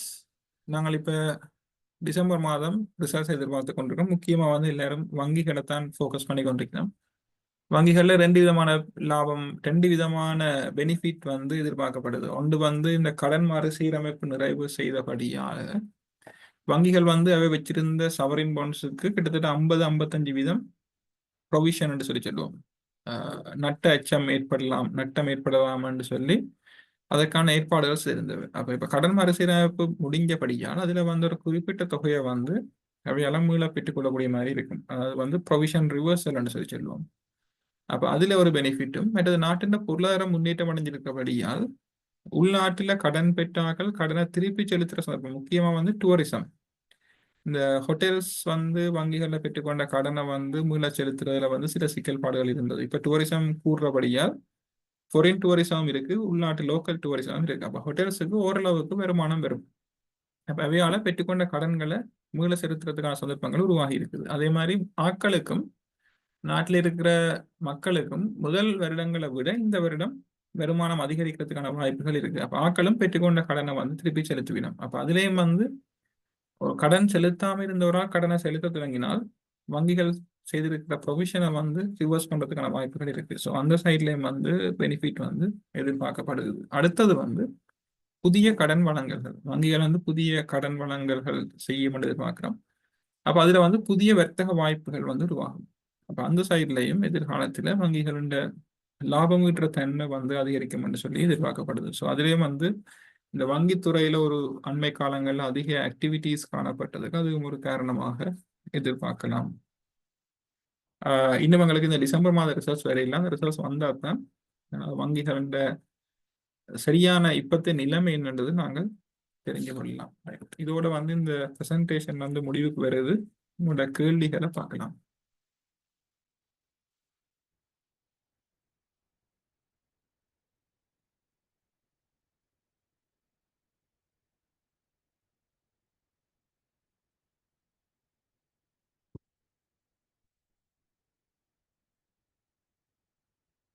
Foreign currency exchange rate கூடினாலா குறைந்தாலா முதலீட்டாளர்களுக்கு நல்ல சொல்லி கேட்குறீங்க. உண்மையா வந்து முதலீட்டாளர் பொறுத்த வரைக்கும் கரன்சி ஸ்டேபிளா இருக்கிறதா நல்லம். அதாவது வந்து ஒரு சாதாரணமாக ஒரு வருஷத்துக்கு 3, 4, 5 வீதம் வரைக்கும் டிப்ரிசியேஷன் இருக்கிறது பிரச்சனை இல்லை. இலங்கை கரன்சியை பொறுத்த வரைக்கும் நாங்கள் 2010ஆம் ஆண்டுலேருந்து பார்த்தோம்னு சொன்னால் வருஷத்துக்கு ஒரு 4, 5 வீதம் பெறுமதி இழப்பு வந்து ஏற்படுது. எப்படியோ நான் சொன்னது இன்ஃப்ளேஷனுக்கு சமாந்தரமாக நாட்டின் நாணயத்தின் பெறுமதி இழப்பும் வந்து இருக்குது. அது வந்து அக்செப்ட் பண்ணக்கூடிய விஷயம். ஆனா அந்த 22ஆம் ஆண்டுல வந்த மாதிரி ஒரேடியா 50% டிப்ரிசியேஷன்ன்றதை வந்து உண்மையா பாதிக்கக்கூடிய ஒரு விஷயம். அப்ப நாட்டில வந்து நாணயம் வந்து ஒரு குறிப்பிடத்தக்க அளவுக்கு உள்ள வீழ்ச்சி அடைகிறத பற்றி பிரச்சனை இல்லை. பெரிய தளம்பல் வரக்கூடாது. அப்ப உண்மையா வந்து நாணயத்தின் பெறுமதி கூடுறது வந்து இலங்கை மாதிரியான நாட்டுக்கு உண்மையா சாதகம் இல்லை. அப்ப நாணயத்தின் பெறுமதி கொஞ்சம் கொஞ்சமாக குறையிறது நல்லம். ஃபாரின் இன்வெஸ்டர்ஸை பொறுத்த வரைக்கும் ஸ்டேபிளா இருக்கிறது தான் அவை வந்து கூட விரும்புகிறோம். என்னென்னு சொன்னா அவை முதலீட்டு காசை திருப்பி வித்ட்ரா பண்ணிக்கல அந்த ருப்பி டிப்ரிசியேஷனுக்கும் அவை வந்து ஒரு தொகையை ஒதுக்க வேண்டியிருக்கும். சொன்னால் ஒரு ஷேரை 100 ரூபாய்க்கு வாங்கி 110 ரூபாய்க்கு விற்கல 10 வீதம் ப்ராஃபிட்னு சொல்லி சொன்னா அவர் அந்த டாலரை கொண்டு வரைக்கல 300 ரூபாயா இருந்து திருப்பி கொண்டு போய்க்கல 310 ரூபாயா இருந்தால் பரவாயில்லை. 320 ரூபாயா இருந்ததுன்னு சொன்னா அவருக்கு அந்த வருமானம் வந்து பத்தாமல் இருக்கலாம். என்னென்னு சொன்னா கொஞ்சம் காசு தான் திருப்பி கொண்டு போகக்கூடிய மாதிரி இருக்கும். அப்ப அந்த டிப்ரிசியேஷன் வந்து ஒரு லிமிட்டுக்குள்ள இருக்க வேணும்.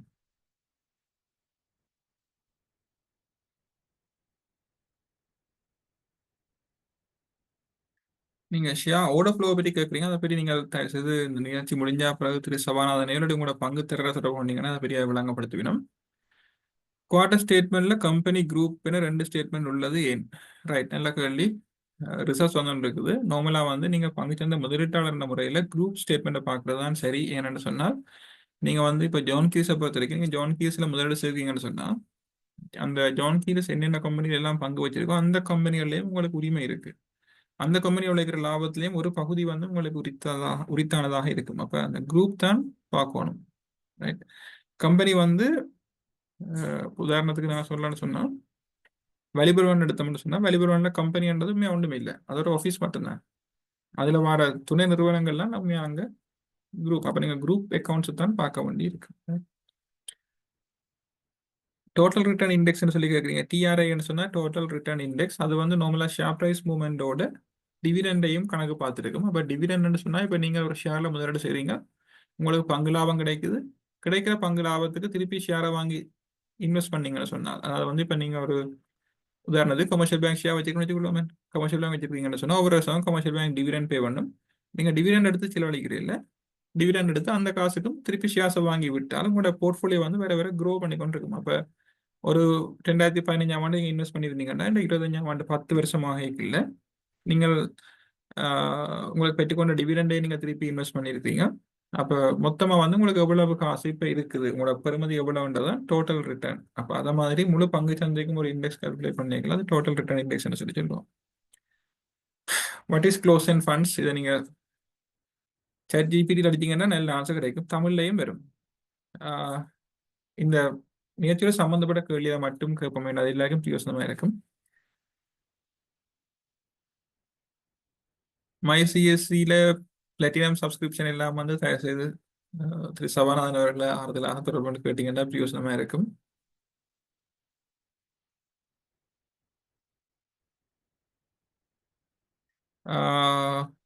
ரெஜிஸ்டர்ட் இன்வெஸ்ட்மெண்ட் அட்வைசர் எனும் கோர்ஸை அரசு ஊழியராக இருக்கும் நபர்கள் செய்ய முடியுமா? தமிழில் செய்ய முடியுமா? மேலும் 6 மாத கால ட்ரைனிங்கை அரசு பாடசாலை ஆசிரியர்கள் எந்த வகையில் செய்து முடிக்கலாம்? இப்ப நீங்க வந்து ரெஜிஸ்டர்ட் இன்வெஸ்ட்மெண்ட் அட்வைசர்ன்னு சொல்லி சொன்னால் அது வந்து நீங்க ஒரு பங்கு தர நிறுவனத்துல தான் அப்படி இருக்கலாம். என்னன்னு சொன்னா ஒரு இன்வெஸ்ட்மெண்ட் அட்வைசர்ன்னு சொன்னவர் வந்து இப்ப நீங்க பொதுவா எல்லாருக்கும் அட்வைஸ் பண்ணிடலாது. இப்ப உங்களுக்கு வந்து ஒரு 10 கிளைண்ட்ஸ் அலோகேட் பண்ணி தான் அந்த 10 கிளைண்ட்ஸுக்கு மட்டும் தான் நீங்க அட்வைஸ் பண்ணலாம். மெட்டாக்களுக்கு அட்வைஸ் பண்ணி இல்லாது. என்னன்னு சொன்னா சரியா விளங்கிக் கொள்ளணும். இப்போ உதாரணத்துக்கு இப்போ எனக்கு வந்து இன்வெஸ்ட்மெண்ட் அட்வைசர் லைசன்ஸ் இருக்குது. அப்ப அதுக்காக வந்து நான் இதுல பொதுவா எல்லாரையும் சந்திச்சு இந்த ஷேர் எல்லாம் கூடான்னு சொல்லி சொன்னோம்னு சொன்னா அது சிக்கலாயிடும். என்னன்னு சொன்னா அந்த குறிப்பிட்ட முதலீட்டாளர் என்ன அடிப்படையில் இன்வெஸ்ட் பண்ணியிருக்காரு, அவர்கிட்ட என்னென்ன ஷேர்ஸ் இருக்குது, அவர்கிட்ட நோக்கம் என்னன்றலாம் ஒன்றும் எனக்கு தெரியாது. நான் ஜஸ்ட் ரெக்கமெண்ட் பண்ணேன்னு சொன்னா அது சிக்கலாயிரும். முதலீட்டு ஆலோசகர்ன்ற வேலை வந்து முதலீட்டாளர் யார், அவருக்கு என்ன வருமானம் இருக்குது, அவரால் என்ன விதமான முதலீடுகள் செய்யலாம், அவர் எவ்வளவு காலத்துக்கு முதலீடு செய்யலாம்ன்றதெல்லாம் யோசிச்சு தான் அவர் உண்மையாக அட்வைஸ் பண்ணணும். அவரு தான் நாங்கள் வந்து இன்வெஸ்ட்மெண்ட் அட்வைசர்னு சொல்லுவோம். அப்போ வந்து நார்மலாக ஒரு பங்கு தர நிறுவனம் ஊடாக இருந்தால் அவருக்கு வந்து கிளைண்ட்ஸ் வந்து இருப்பினும் அவர் அந்த கிளைண்ட்ஸுக்கு மட்டும் அட்வைஸ் பண்ணலாம். இப்போ நீங்கள் அந்த கோர்ஸை படிக்கணும், ஒரு நாலேஜுக்கு படிக்கிறீங்கன்னு சொன்னால் நீங்கள் அரசாங்க ஊழியராக யாரா பிரச்சனை இல்லை. சிசிஎம் வந்து நீங்கள் ரெஜிஸ்டர் பண்ணி படிக்கலாம். அதில் பிரச்சனை ஒன்றுமே இல்லை. ஆனால் வந்து லைசன்ஸ் எடுக்கணும்னு சொன்னால் நீங்கள் கட்டாயம் ஒரு பங்கு தர நிறுவனத்தில் 6 மாதம் வேலை செய்திருக்கணும். அப்போ தான் உங்களுக்கு அந்த லைசன்ஸ் கிடைக்கும். அப்போ நார்மலாக ஒரு பாடசாலை ஆசிரியராக இருக்கிறவர் வந்து அவர் தன்னை தொழிலை வந்து ஆசிரியராகவே தொடர இருந்தால் அவர் அந்த லைசன்ஸ் வந்து தேவைப்படாது. அவர்கிட்ட முதலீட்டு நோக்கத்துக்காக மட்டும்தான் அவர் அதை படிக்கலாமே ஒழிய அவர் வந்து அட்வைஸ் பண்ணுறது இன்னும் பொறுத்த வரைக்கும் சட்டபூர்வமானதாக இருக்காதுன்னு நினைக்கிறேன். நீங்கள் மேலதிக விளக்கம் தேவைன்னு சொன்னால் எஸ்சிசிக்கோ அல்லது வந்து திரு சபநாதனுக்கோ போர் எடுத்து நாளைக்கு அதை பற்றி கேட்டு பார்க்கலாம். இலங்கை பங்கு சந்தையில் இண்டெக்ஸ் ஃபண்ட்ஸில் இன்வெஸ்ட் பண்ணுறது இலங்கையில் இல்லை. சப்போர்ட் லெவல், ரெசிஸ்டன்ஸ் லெவல்னா என்ன? ரைட், பங்கு சந்தையில் வந்து இந்த டெக்னிக்கலி வந்து கதைக்கல வந்து ஒரு டெக்னிக்கல் லெவல்ஸ் சொல்லி சொல்லுவோம். விலைகள் அதிகரிக்கல ஒரு லெவலை தாண்டி அதிகரிக்காது. அதே மாதிரி பங்கு சந்தையில ஷேர்ஸ் விலைக்குள்ள ஒரு கட்டத்தை தாண்டி விழாது. அப்ப இதுவரைக்கும் அதிகரிக்கும் இறங்கைகள் எதுவரைக்கும் இறங்கும்ன்றது அனுமானிக்கிறதுக்கு சில டூல்ஸ் இருக்குது. அது வந்து நீங்க டெக்னிக்கல் அனாலிசிஸ் படிச்சீங்கன்னு சொன்னா அதை பற்றி நீங்கள் தெரிஞ்சு கொள்ளலாம். இதுல அதை விளங்கப்படுத்தினா ஞாபகம் டைம் வேஸ்ட் ஆகும்.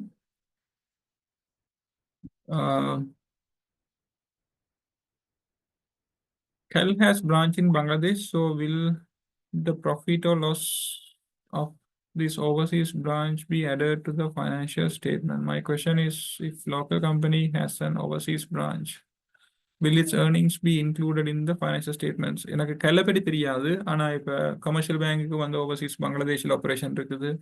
ஜான் கீஸை பொறுத்த வரைக்கும் மால்டீவ்ஸ்ல ஹோட்டல்ஸ் இருக்குது, சினமன் குரூப் ஹோட்டல்ஸ் இருக்குது. இலங்கையில் உள்ள நிறுவனங்களுக்கு முக்கியமாக அந்த டீப் ப்ராடக்ட்ஸுக்கு எல்லாம் வெளிநாட்டில் ஃபேக்ட்ரிஸ் இருக்குது. அப்போ வெளிநாட்டில் உழைக்கிற ஹாஸை வந்து இலங்கையில் வந்து அக்கௌண்ட் பண்ணினோம், அந்தந்த நாட்டில் டேக்ஸ் கட்டிவினோம். அது குரூப் அக்கௌண்ட்ஸுக்குள்ள வரும். அதில் வந்து உங்களோட கேள்வி வந்து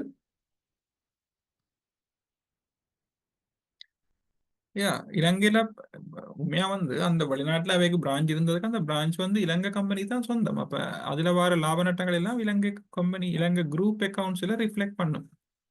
நம்மள வந்து நான் நினைக்கிறேன் இப்போ எக்ஸ்போ லங்காலாம் முதல் இருந்தது. எக்ஸ்போ லங்காண்ட முழு ஆபரேஷனுமே இலங்கைக்கு வெளியில தான் இருந்தது. இலங்கையில ஹெட் ஆஃபீஸ் இருந்ததுக்கு வேண்ட முக்கியமான தொழிற்பாடு எல்லாம் இலங்கைக்கு வெளியில தான் இருந்தது. ஆனால் வந்து இலங்கையில லாபம் உழைச்சி இலங்கையில டிவிடெண்ட் கொடுத்து எல்லாம் இது. இப்போ ஒரு கம்பெனி வெளிநாட்டில இருக்கா உள்நாட்டில இருக்கான பிரச்சனை இல்லை. இப்ப அந்த கம்பெனி இலங்கை ஆக்களுக்கு உரிமையானதா இல்லையானதா முக்கியம். எங்க தொழில் செய்யணும்ன்றதை பற்றி பிரச்சனை இல்லை. அந்த அக்கௌண்ட்ஸ் இலங்கையில ரெக்கார்ட் பண்ணப்பட வேணும். கன்ஸ்ட்ரக்ஷன் செக்டர் அதிகரிக்க வாய்ப்பு இருப்பதன் காரணத்தால் அந்த துறை வளரக்கூடும். எஸ், அந்த துறையில வளர்ச்சி வருமென்றா எதிர்பார்க்கிறோம். Will upcoming budget effect the market? நிச்சயமாக பாதிக்கும்.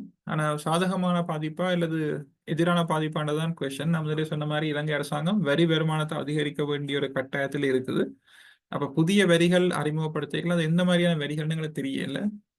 இப்ப முக்கியமா வந்து அரசாங்கம் இந்த வாகன இறக்குமதி மற்ற அந்த மாதிரியான விஷயங்கள்ல வரியை அதிகரிச்சு அல்லது அந்த IMF டார்கெட்டை வந்து அதனூடாக அச்சீவ் பண்ண முயற்சி செய்யுதுன்னு சொன்னா மற்ற வரிகள் வந்து மாற்றம் இருக்காது. அப்ப அது எங்களுக்கு சாதகமான ஒரு விஷயமாக இருக்கும். ரைட். ஆனா தச்சிரா ஒரு புது வரியை கொண்டு வந்தால் இல்லாடி இப்போ உள்ள வரி வருமானம் இப்ப இன்ட்ரெஸ்ட் ரேட்ஸ் டேக்ஸ் ரேட்ஸை கூட்டினால், இப்போ உதாரணத்துக்கு கார்பரேட் டேக்ஸ் 30% இருக்குது. அதை 35% அதிகரிச்சா வந்து நிச்சயமாக ஒரு பாதிப்பு கொண்டு இருக்கு. அப்ப நான் அப்படி அதிகரிக்க மாட்டேன்னு நான் நினைக்கிறேன். சுமார் உதாரணத்துக்கு நான் சொன்னேன்.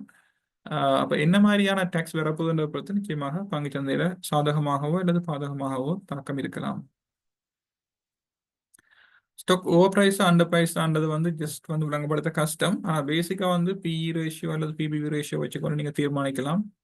அந்த இப்போ உதாரணத்துக்கு 2 கம்பெனி கமர்ஷியல் பேங்க்னு சொன்னால் HNB பேங்கோட ஒப்பிட்டு பாருங்க, அல்லது இன்னொரு பேங்கோட ஒப்பிட்டு பாருங்க. அப்ப அதுல வந்து இந்த பிஇ ரேஷியோ பிபிவி ரேஷியோ எல்லாம் எப்படி இருக்குதுன்னு சொன்னால் ஒன்று கூடவே இருக்கும், ஒன்று குறைவா இருக்கும். அப்ப அதோட ஒப்பிட்டு நீங்க தெரிஞ்சு கொள்ளலாம். ரிலேட்டிவ்லி ஒன்றோட ஒப்பிட்டு பார்க்க மற்ற கம்பெனி விலை கூடவா இருக்கா குறைவா இருக்கான்னு பார்க்கலாம். அதோட மிக கூட டீட்டெயில்ஸ் வந்து நீங்க வந்து அதை பற்றி ஸ்டடி பண்ணுறதான் பெட்டர். இதில் வந்து நம்ம விளங்கப்படுத்துறது கஷ்டமா இருக்கும். Sorry. Difference between market turnover and market capitalisation. டேர்ன் ஓவர்ன்னு சொல்றது வந்து ஒரு நாளில் கைமாறப்பட்ட மொத்த புரள்வுன்னு சொன்னால், இப்போ ஒரு கடைன்னு சொன்னால் அந்த கடையில் நடந்த மொத்த வியாபாரம் தான் டேர்ன் ஓவர். அப்போ பங்குச்சந்தையில் நடந்த மொத்த வியாபாரம் தான் டேர்ன் ஓவர். மார்க்கெட் கேபிட்டலைசேஷன் சொல்றது வந்து அந்த மொத்த இன்வென்ட்ரி அந்த மாதிரி. இப்போ ஒரு கடையில் உள்ள வியாபாரம் நடந்தா கடையில் உள்ள மொத்த பொருட்கள் இருக்கு தானே, அதன் பெருமதி தான் மார்க்கெட் கேபிட்டலைசேஷன் சொல்லலாம். சொன்னா இலங்கை பங்குச்சந்தையில பட்டியலிடப்பட்டிருக்கிற எல்லா நிறுவனங்களையும் மொத்த பெருமதி தான் மார்க்கெட் கேபிட்டலைசேஷன். வாகன இறக்குமதியின் மூலமாக லீசிங் கம்பெனிக்கு வர்த்தக வாய்ப்புகள் உருவாகும். நிச்சயமாக கம்பெனி வளர்றதுக்கான வாய்ப்புகள் இருக்கு. As an investor what kind of decision? PE பிபிவியை வச்சுக்கொண்டு நீங்கள் ஒப்பிட்டு பார்க்கலாம். பிஇ ரேஷியோ வச்சுக்கொண்டு இப்போ ஒரு பேங்காக இருக்கலாம், ஒரு ஃபைனான்ஸ் கம்பெனியாக இருக்கலாம், இல்லாட்டி ஒரு மேனுஃபேக்சரிங் ஒரு உற்பத்தி தொழில்துறை இருக்க கம்பெனியாக இருக்கலாம். ஒப்பிட்டு பார்க்கலாம், ஒரு 2 நிறுவனத்தை ஒப்பிட்டு பார்க்கலாம். இதில் எது நல்ல கம்பெனின்னு சொல்லி, நல்ல கம்பெனின்னு சொன்னால் முதலீடு செய்யறதுக்கு வாய்ப்பாக உள்ள நிறுவனம் எதுன்னு சொல்லி ஒப்பிட்டு பார்க்கலாம். ஆனால் இந்த ரெண்டும் மட்டும் ஒரு முடிவெடுக்கிறதுக்கு காணாது. முடிவெடுக்கிறதுக்கு வேறு சில விஷயங்களும் தேவையாக இருக்கும். மிகவும் அடிப்படையில் பேசிக்கான விஷயமாக தான் இந்த ரெண்டையும் நாங்கள் பார்க்கிறோம். வங்கித்துறை ஏற்கனவே வளர்ந்து விட்டு தான் இன்னும் வளர உண்டான்னு சொன்னால் அதுக்கான பதில் நினைக்கிறேன் சொல்லிட்டேன். இன்னும் வளர்றதுக்கான நிறைய வாய்ப்புகள் இருக்குது. ஆனா விலை வந்து தொடர்ந்து இப்படியே கூடிக்கொண்டிருக்குமான்னு சொன்னால் அது வந்து நிச்சயமாக சொல்ல முடியாது. என்னன்னு சொன்னா விலை வந்து இப்ப நான் முதலே சொன்ன மாதிரி சில நிறுவனங்கள்ல ஏற்கனவே டபுள் ஆகிடுது. அப்ப கட்டாயம் அதுல ஒரு ஸ்டெபிலிட்டி, ஒரு கன்சாலிடேஷன் சொல்லி சொல்லுவோம். என்னது வந்து ஒரு ஏற்ற இறக்கங்கள் ஒன்று வந்துதான் அடுத்த கட்டத்தை நோக்கி போகலாம்னு நினைக்கிறேன். பிஎம்ஐ சர்வீஸுக்குள் வரும் செக்டர்ஸ் என்ன? பிஎம்ஐ சர்வீஸ் என்று சொல்ல பர்ச்சேசிங் மேனேஜர்ஸ் இண்டெக்ஸ் சர்வீஸ் என்று சொன்னால் நாட்டில் உள்ள சர்வே கைத்தொழில் உள்ள எல்லாம் வரும். நார்மல் ஆக்கள் நிற்கிறது ஹோட்டல்ஸ் தான் வரும். நம்ம ஹோட்டல் மட்டும் இல்லை, அதோட சம்பந்தப்பட்ட மெட்டது எல்லாமே வரும். எல்லா சர்வே தொழில்துறை நிறுவனங்கள் ஆக்டிவிட்டிஸ் எல்லாம் வந்து இதுக்குள்ள எஸ்டிமேட்ஸுக்குள்ள வரும். கேபிட்டல் எக்ஸ்பெண்டிச்சர்னா மூலதன செலவு. நன்றி, மூலதன செலவு. எஸ், அரசாங்கம் வந்து இந்த ரிகரண்ட் எக்ஸ்பெண்டிச்சர்ன்றதை தவிர மூலதன செலவுகளை இந்த வருஷம் வந்து ஃபோக்கஸ் பண்ண போகுது. அது முக்கியமான ஒரு விஷயம். வாட்ச் லிஸ்ட் என்றால் என்ன? வாட்ச் லிஸ்ட் என்று சொல்லி சிஎஸ்சியில் உள்ள வாட்ச் லிஸ்ட் என்று சொன்னால் அவதானத்துக்குரிய பங்குகள் என்று சொன்னால் அதுல வந்து ஏதாவது ஒரு குறைபாடு இருக்குன்னு அர்த்தம். அதெல்லாம் வாட்ச் லிஸ்ட்டுக்கு வரும். ஒன்றில் வந்து ஆனுவல் ரிப்போர்ட், குவார்ட்லி ரிப்போர்ட் போட்டுக்க மாட்டினோம் இல்லைன்னு சொன்னால் அதுல ஏதாவது கவர்னன்ஸ் என்று சொல்லுவோம். கவர்னன்ஸ் என்று சொல்லிக்கல வந்து போர்ட் ஆஃப் டிரெக்டர்ஸ்ல வந்து அந்த மினிமம் ரிக்குவயர்மெண்ட்ஸ் இருக்காது, இல்லாட்டி வந்து வேறு ஏதாவது ஒரு பிரச்சனை அதுல இருக்கலாம். அப்போ அதுதான் நார்மலா வாட்ச் லிஸ்ட்னு சொல்லி சொல்லுவோம். Right. What is second board? Empower board, திரிசவி போர்ட். எம்பவர் போர்ட் திரிசவி போர்டில் வந்து பெரிய வித்தியாசம், சாரி திரிசவி போர்டுக்கும் மெயின் போர்டுக்கும் பெரிய வித்தியாசம் இல்லை. ஆனால் எம்பவர் போர்டுன்றது வந்து சின்ன நிறுவனங்கள், இப்போ ஒப்பீட்டளவில் சின்ன நிறுவனங்களை பட்டியலிடுறதுக்கு பாய்க்கிறது எம்பவர் போர்டு. அப்போ அந்த எம்பவர் போர்டு இருக்கிற கம்பெனியை வந்து நீங்கள் மெயின் போர்ட் கம்பெனியை ஒப்பிட்டு பார்க்கக்கூடாது. இப்போ உதாரணத்துக்கு சொல்லணும்னு சொன்னால் கிறிஸ்வல் என்ற கம்பெனி இருந்தது, CWL சொல்லுவோம், எக்ஸ்போ லங்கா இருந்தது. ரெண்டும் ஒரே செக்டர். ஆனால் வந்து எக்ஸ்போ லங்காவோட ஒப்பிடைக்கல இந்த கிறிஸ்வல் ஒரு சரியான சின்ன கம்பெனி. அப்போ அது ரெண்டே ஒப்பிட்டு பார்க்கக்கூடாது. அப்போ அதான் அதில் வித்தியாசம். திரிசை போர்டுக்கும் மெயின் போர்டுக்கும் உள்ள வித்தியாசம். திரிசை போர்டில் உள்ள கம்பெனிஸ் வந்து மெயின் போர்ட் கம்பெனியை விட ரிலேட்டிவ்லி சின்ன கம்பெனிஸ். மற்றபடி வேறு வித்தியாசங்கள் இல்லை. How the moving average cross used for trading purpose? Again, technical கேள்வி.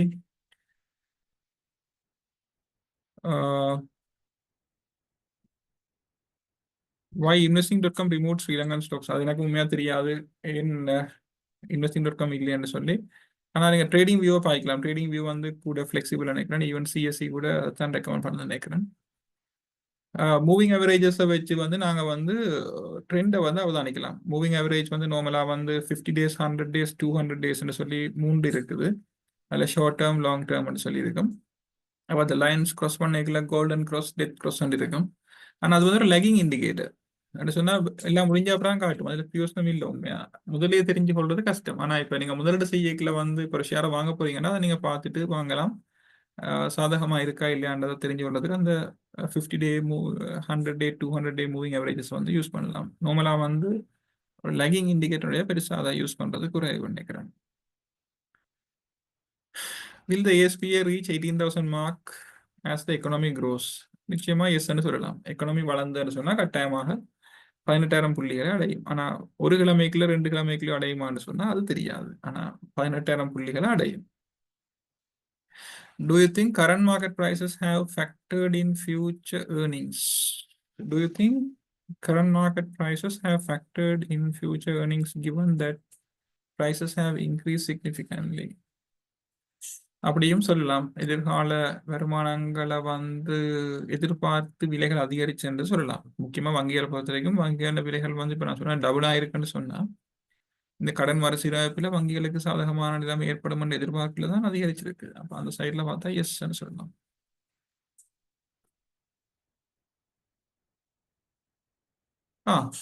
புதுசா பங்குச்சந்தையில இன்வெஸ்ட் பண்ண போறீங்கன்னு சொல்றீங்க. உண்மையா உங்களுக்கு வந்து பங்குச்சந்தையில முதலீடு செய்யறதுக்கான ஆர்வம் இருந்ததுன்னு சொன்னா நிச்சயமாக நீங்க நேரடியா இன்வெஸ்ட் பண்றதா நல்லம். ஆனா உங்களுக்கு பெரிய தொகையான முதலீடு செய்யணும், உங்களுக்கு அதை பற்றி ஒண்ணுமே தெரியாதுன்னு சொன்னால், உங்களுக்கு வந்து பங்குச்சந்தையில அனுபவம் இல்லை, என்ன ஷேரை வாங்கணும் விற்கணும்னு உங்களுக்கு தெரியாது, ஆனால் பெரிய தொகையை முதலீடு செய்ய நெச்சிங்கன்னு சொன்னால் யூனிட் ட்ரஸ்ட் உங்களுக்கு பாதுகாப்பானது. ஏன்னா அங்க வந்து அனுபவமான ஆட்கள் வந்து உங்களை முதலீட்டை வந்து மேனேஜ் பண்ணுவினோம். ஆனால் வந்து நீங்கள் லேர்ன் பண்ண விரும்பினீங்கன்னு சொன்னால் கொஞ்சம் காசை இன்வெஸ்ட் பண்ணி கொஞ்ச நாள் மார்க்கெட் எப்படி இயங்குதுன்னு அவதானிச்சு ஒரு நல்ல முதலீட்டு ஆலோசகர் அட்வைஸை பெற்றுக்கொண்டு செய்தீங்கன்னு சொன்னால் நேரடியாக இன்வெஸ்ட் பண்ணுறது நல்லதாக இருக்கும். பட் எதுவுமே வந்து ஆரம்பத்தில் பெரிய தொகையில வந்து நேரடியாக அனுபவம் இல்லாமல் முதலீடு செய்கிறது சில எல்லாம் ஆபத்தாக இருக்கலாம். அதை கொஞ்சம் யோசிச்சு கொள்ளுவோம். அப்போ தொகையில தான் உண்மையாக தங்கி இருக்குது. இப்போ முதலிடலாம் வேண்டாம், நிச்சயமா எப்பவுமே முதலிடலாம். ஆனால் வந்து அந்த ரிஸ்கை பற்றி தெரிஞ்சு கொள்ளணும். இப்போ நீங்கள் ஆல் டைம் ஹைல நீங்கள் ஷேர் வாங்குறீங்க, அப்போ சச்சில இறங்கினா என்ன செய்யறதுக்கும் தயார்படுத்தி கொண்டு முதலீடு செய்யலாம். In the stock market, how can investors identify sustainable stocks like in the other countries? They have sustainable stock list. வெளிநாட்டு மார்க்கெட்ல சஸ்டைனபிள் ஸ்டாக் லிஸ்ட் ஒன்று இருக்கான்னு எனக்கு தெரியல. இலங்கையில அப்படி லிஸ்ட் இருக்கிறதா எனக்கு தெரியல. நான் வந்து நாங்கள் ப்ளூ சிப் கம்பெனிஸ் சொல்லி சொல்லுவோம், அல்லது வந்து ஓரளவுக்கு உறுதியான கம்பெனிகள் சொல்லி முக்கியமாக இந்த SNBSL உள்ள கம்பெனிகளை வந்து நாங்கள் அப்படியான நிறுவனமாக சொல்லலாம்.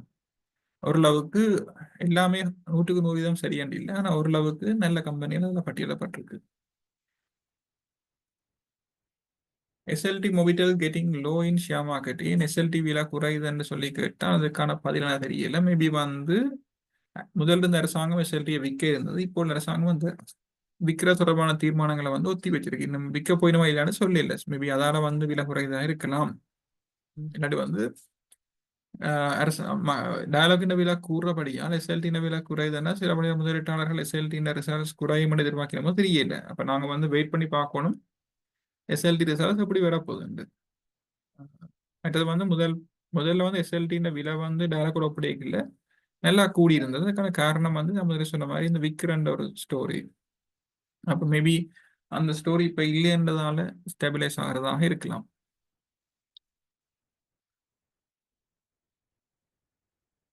இலங்கையில இண்டெக்ஸ்ல ட்ரேட் பண்ண இயலாது. டிடிஎம் என்றால் ட்ரெயிலிங் 12 months, கடந்த 12 மாதத்தில் அந்த கம்பெனியோட லாபம் EPS டிவிடெண்ட்ஸ் எல்லாம் வந்து டிடிஎம் என்று சொல்லுவோம். ட்ரெயிலிங் 12 months, கடந்த 12 மாதம். Directors of AEL recently sold significant quantities of shares. Does that mean share price has peaked? அப்படி என்ன ஒன்றும் இல்லை. அந்த டிரெக்டர்ஸ் விற்கவும் இல்லை. ஆக்சுவலி ஒரு கம்பெனி தான் விற்றது. அதில் வந்து திரு சுமால் பெரியர் ஆண்டவர் வந்து அதில் 2 கம்பெனிலையும் டிரெக்டர் சொன்னால் ஆக்சஸ் இன்ஜினியரிங்லேயும் அவர் டிரெக்டராக இருக்கிறார். அதே நேரத்தில் அந்த வித்த கம்பெனிலையும் டிரெக்டராக இருக்கிறார். அப்போ வித்த கம்பெனி ஏன் ஷேரை வித்தன்றது எங்களுக்கு தெரியாது. அப்போ சுமால் பெரியர் ஆண்டு சொல்லப்படுற டிரெக்டர் தன் பர்சனல் ஷேர்ஸை விற்றா தான் நாங்கள் யோசிக்கணும். இது வந்து யாரோ ஒரு கம்பெனி தான் வித்தது, அவர் ரெண்டுலேயும் டிரெக்டா இருக்கார், அவ்வளவுதான். ஸோ அதை பற்றி ஸ்பெஷலாக கருத்து சொல்லல கொண்டும் இல்லைன்னு நான் நினைக்கிறேன். பிக்மியை பற்றி கேட்டிருக்கீங்க, தனிப்பட்ட ஷேர்ஸை பற்றி ரெக்கமெண்ட் பண்ணல, அது very sorry. Sri Lankan rupees depreciation கூடின ஃபாரின் பர்ச்சேஸ் இது வாங்கலாம், இம்பேக்ட் பண்ணும்.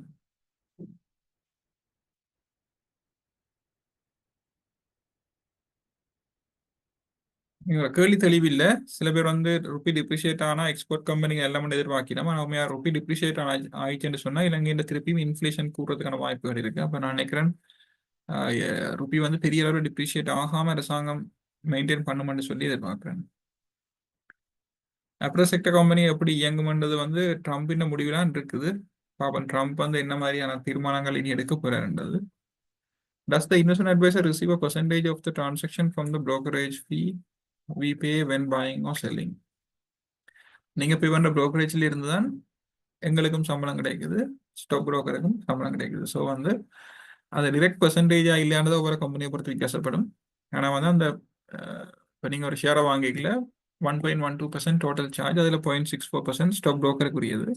அந்த 0.64% வச்சுக்கொண்டு தான் முழு ஸ்டாக் புரோக்கர் கம்பெனியுமே இயங்குது. கம்பெனி இந்த வாரம் கொடுத்தாலும் சரி, சம்பளம் கொடுத்தாலும் சரி, எல்லாமே வந்து அந்த இதில் தான் அவை பாவிக்கணும். Equity based unit trust has been promoted as an investment option. Going forward, do you believe investing in equity based unit trust are advisable? அது வந்து இப்போ நான் முதலே சொன்ன மாதிரி நீங்கள் உங்களுக்கு வந்து இந்த உங்களோட ஸ்டாக்ஸை வந்து வாங்கி விற்கிறதுல உங்களுக்கு அனுபவம் இல்லை, அல்லது உங்களுக்கு அதெல்லாம் பார்த்துட்டு இருக்க டைம் இல்லைன்னு சொன்னால், உங்களுக்கு வந்து ஃபிக்ஸ்ட் டிபாசிட் ட்ரெஷரி பேஸ் வந்து ரிட்டர்ன் காணாதுன்னு சொன்னால் நீங்கள் வந்து யூனிட் ட்ரஸ்ட்டில் இன்வெஸ்ட் பண்ணலாம். ஸோ அது வந்து ஒவ்வொரு இன்வெஸ்டரை பொறுத்து வித்தியாசப்படும். என்ன பொறுத்தவரைக்கும் நேரடியாக இன்வெஸ்ட் பண்ணுற ஆளுக்கு ரிட்டர்ன் கூட, ஆனால் வந்து அதுக்கு அனுபவம் தேவை. அது ஒரு முக்கியமான பிரச்சனை. அனுபவம் இல்லாமல் நேரடியாக முதலீடு செய்யல சில வழியில் நட்டங்கள் வரலாம். ஸோ அந்த சைடில் யூனிட் ட்ரஸ்ட்டுக்கு போகிறது சேஃபாக இருக்கும். பெனி ஸ்டாக்ஸ் வந்து இலங்கையை பொறுத்த வரைக்கும் இந்த அவதானத்தில் நல்ல கம்பெனிகள் சரியான குறைவு. ஸோ சரியான கேர்ஃபுல்லாக செய்ய வேண்டிய விஷயம். மியூச்சுவல் ஃபண்ட்ஸ் பற்றி சொல்ல முடியுமா? Very sorry.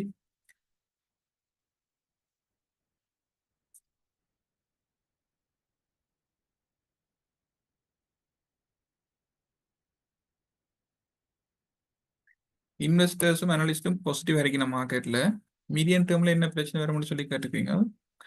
உண்மையாக வந்து அது இலங்கையின் எக்கனாமிக் டிரெக்ஷனில் தான் இருக்கு. இலங்கையின் பொருளாதாரம் தொடர்ந்து வளர்ச்சி போக்கில் இருந்ததுன்னு சொன்னால் பங்கு சந்தையும் நிச்சயமாக வளர்ச்சி போக்கில் இருக்கும்.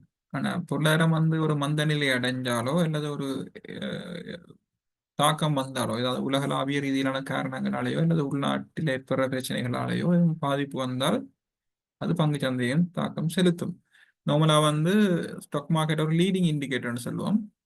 பொருளாதாரத்தில் ஏற்படுற வளர்ச்சியை வந்து ஆக்கள் முதலே ஆன்டிசிபேட் பண்ணித்தான் நார்மலாக வந்து பங்கு சந்தையில வந்து இயக்கங்கள், ஏதாவது மூவ்மெண்ட்ஸ் வந்து இருக்கிறது. அப்போ பங்கு சந்தையை பொறுத்த வரைக்கும் இலங்கையின் பொருளாதாரம் தொடர்ந்து வளர்ச்சி போக்கில் இருந்தால், போன வருஷம் வந்து 5% வளர்ச்சி, இந்த வருஷம் 4% எதிர்பார்க்கணும். இந்த வருஷம் அட்லீஸ்ட் 4% இருந்தால் பங்கு சந்தையில வளர்ச்சி வந்து தொடர்ந்து அவதானிக்கூடிய மாதிரி இருக்கும். அதை விட இன்னும் கூட வளர்ச்சி வந்தால் பங்கு சந்தை இன்னும் வேகமான வளர்ச்சியையும் நாங்கள் எதிர்பார்க்கலாம். ட்ரேடிங் வியூ எப்படி பார்க்கலாம்னு இருக்கீங்க. ட்ரேடிங் வியூவில் போய் ஏஎஸ்ஐன்னு அடிச்சிங்கன்னு சொன்னால் ஒரு ஷேர் ப்ரைஸ் வரும். இல்லாட்டி எந்த ஒரு கம்பெனிக்கும் அந்த கோட் அடிச்சிங்கன்னு சொன்னால் வரும். கோடு உங்களுக்கு தெரிஞ்சிருக்கும் நினைக்கிறேன். இப்போ ஜேகேஹெச்னா JKH.in, COMB.in கமர்ஷியல் பேங்க். அப்படி ட்ரேடிங் வியூவில் போய் சர்ச் பாரில் அந்த கோடோட .in சர்ச் பண்ணிங்கன்னா அந்த கம்பெனியை நீங்கள் பார்க்கலாம். சென்ட்ரல் பேங்க் எப்போ இன்ட்ரெஸ்ட் ரேட்டை கூட்டுமென்று கேட்டிருக்கீங்க. சென்ட்ரல் பேங்க் ஏன் இன்ட்ரெஸ்ட் ரேட்டை கூட்டணுமென்று தெரியல. சென்ட்ரல் பேங்க் இன்ட்ரெஸ்ட் ரேட்டை கூட்டுறேன்னு சொன்னால் இன்ஃப்ளேஷன் நல்லா கூடிச்சுன்னு சொன்னால் தான் சென்ட்ரல் பேங்க் இன்ட்ரெஸ்ட் ரேட்டை கூட்ட வேண்டி வரும். என்ன இன்ஃப்ளேஷனை கட்டுப்படுத்துறதுக்கு. இல்லாட்டி வந்து இன்ஃப்ளேஷனை கூட்ட வேண்டியது தான் இப்போ சென்ட்ரல் பேங்க் இருக்கு. உண்மையாக சென்ட்ரல் பேங்க் இன்ட்ரெஸ்ட் ரேட்டை கட் பண்ணத்தான் போன மொழியை கூட்ட வேண்டியது இப்போதைக்கு இல்லை. N00C என்று சொன்னால் க்ராசிங் என்ற அர்த்தம்.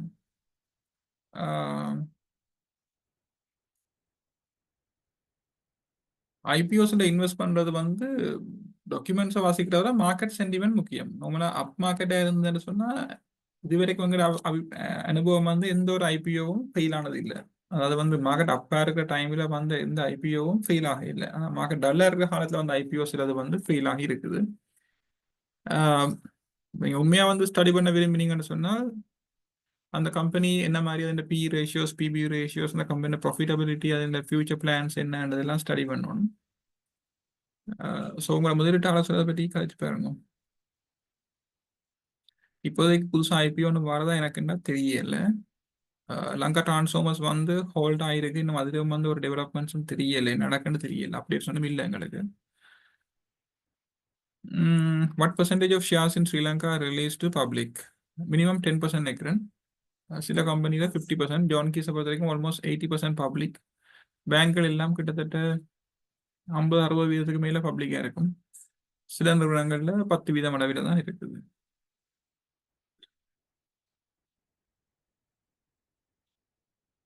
Is there any sectors undervalued or overvalued? பொதுவாக என்னை பொறுத்த வரைக்கும் இலங்கை பங்கு சந்தை வந்து இலங்கையோட பொருளாதாரம் சரியாக வளர்ச்சி அடைஞ்சான்னு சொன்னால் எல்லா செக்டருமே அண்டர்வேல்யூட்னு சொல்லலாம். செக்டர் தான் அண்டர்வேல்யூட், செக்டருக்குள்ள சில கம்பெனிஸ் வந்து ஓவர்வேல்யூவாக இருக்கு. ஸோ அதை வந்து நீங்களாம் கண்டுபிடிக்கணும். க்ராசிங் நடக்குது நல்லம் என்னென்னு சொன்னால் இன்ஸ்டிடியூஷனல் ஆக்டிவிட்டிஸ் கூடவா இருக்குது. பெரிய அளவிலான கைமாற்றங்கள் இருக்குன்ற அது நல்ல நான் நினைக்கிறேன்.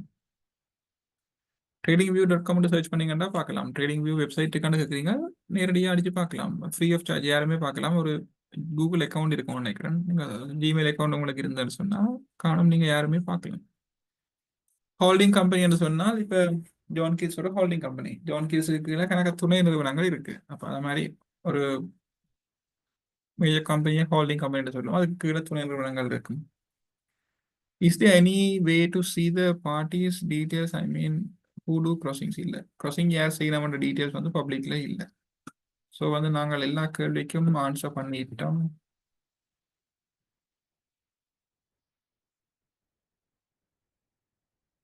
நிறைவு செய்யலாம் என்று நினைக்கிறேன்.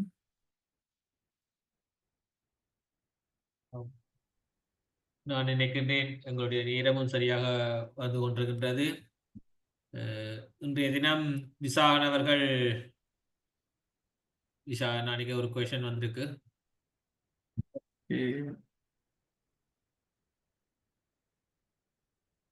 What is the auction market? Does that use to buy stocks cheaply than trading it?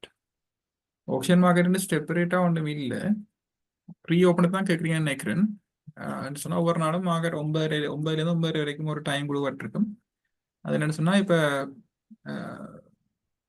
நார்மலாக வந்து இங்கே ட்ரேடிங் டைம் இல்லைன்னு சொன்னால் உங்களுக்கு ஓட புக் பண்ணோடு இருக்கும், என்ன விலைக்கு பயர் இருக்கணும் செலர் இருக்கணும்னு பார்த்து வாங்கலாம்.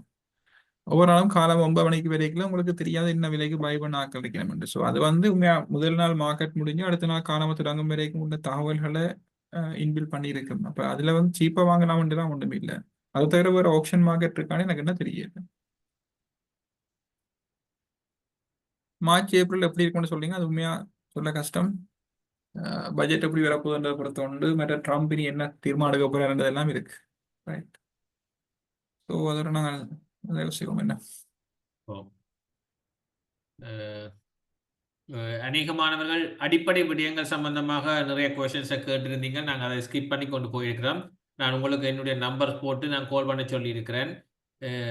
இந்த பங்குச்சந்தைக்கு புதியவர்கள் நிறைய பேர் இப்போ மார்க்கெட் அப்பண்ட இந்த பங்குச்சந்தை எல்லா மீடியாக்கள் எல்லா இடங்களிலும் இது பரவலாக கரைக்கப்படுற விடயங்கள் நிறைய பேர் இந்த பங்குச்சந்தைக்குள்ளே உள்நுழைகின்றீர்கள். ஆகவே நீங்கள் அடிப்படை விடயங்களை தெரிந்து கொண்டு பங்குச்சந்தைக்குள்ளே ட்ரேடிங் செய்ய ஆரம்பிக்க வேண்டும். ஆகவே அது சம்பந்தமான அடிப்படை விடயங்கள் பற்றி உங்களுக்கு ஏதாவது சந்தேகங்கள் இருந்தால் நான் என்னுடைய நம்பரை உங்களுக்கு ஷேர் பண்ணியிருக்கேன். நீங்கள் என்னோட தொடர்பு கொண்டால் அது சம்பந்தமான மேலதிக விளக்கங்கள் உங்களுக்கு தரக்கூடியதாக இருக்கும். அதே போல தொடர்ந்தும் நாங்கள் இவ்வாறான கருத்தரங்குகளை நாங்கள் உங்களுக்காக தொடர்ச்சியாக நடத்துவோம். ஆகவே கிட்டத்தட்ட 1.5 மணி நேரம் ஆகிவிட்டது. இவ்வளவு நேரமும் உங்களுக்காக தனது நேரத்தை ஒதுக்கி ஒவ்வொரு மாதமும் எங்களுக்காக இந்த அப்டேஷனை செய்து இந்த பிரசன்டேஷன் ஸ்லைட்ஸை செய்து என்னென்னு சொன்னால் நாங்கள் தமிழில் செய்கிறது சரியான, ஆங்கிலத்தில் செய்கிறேன்னு சொன்னால் டைப் பண்ணி போகலாம். ஆனால் நாங்கள் தமிழ்லேயே இந்த ஸ்லைட்ஸை செய்யணுன்றதுக்காக கஷ்டப்பட்டு நிறைய விஷயங்களை தமிழில் செய்து எங்களுக்காக விசாக நிறைய கஷ்டப்படுறாரு எங்களுக்காக. ஆகவே விசாகனுக்கு நாங்கள் கொழும்பு பங்கு பரிவர்த்தனை சார்பாகவும் அதே போல பங்கு பற்றுனர்களாக்கிய உங்கள் சார்பாகவும் எங்களுடைய மனமார்ந்த நன்றிகளை நாங்கள் தெரிவித்துக் கொள்ள வேண்டும். Thank you so much Visakan. அதே போல இந்த கருத்தரங்கு மீண்டும் அடுத்த மாதம் நடைபெறும். இந்த மாதம் முடிவடைந்த பிப்ரவரி மாதம் முடிந்ததும் மார்ச் மாத ஆரம்பத்திலே அநேகமாக மட்டக்களப்பு கிளையினால் ஒழுங்குபடுத்தப்படும். நீங்கள் தொடர்ச்சியாக உங்களுக்கு நாங்கள் தேவையான தகவல்களை தந்து கொண்டிருப்போம்.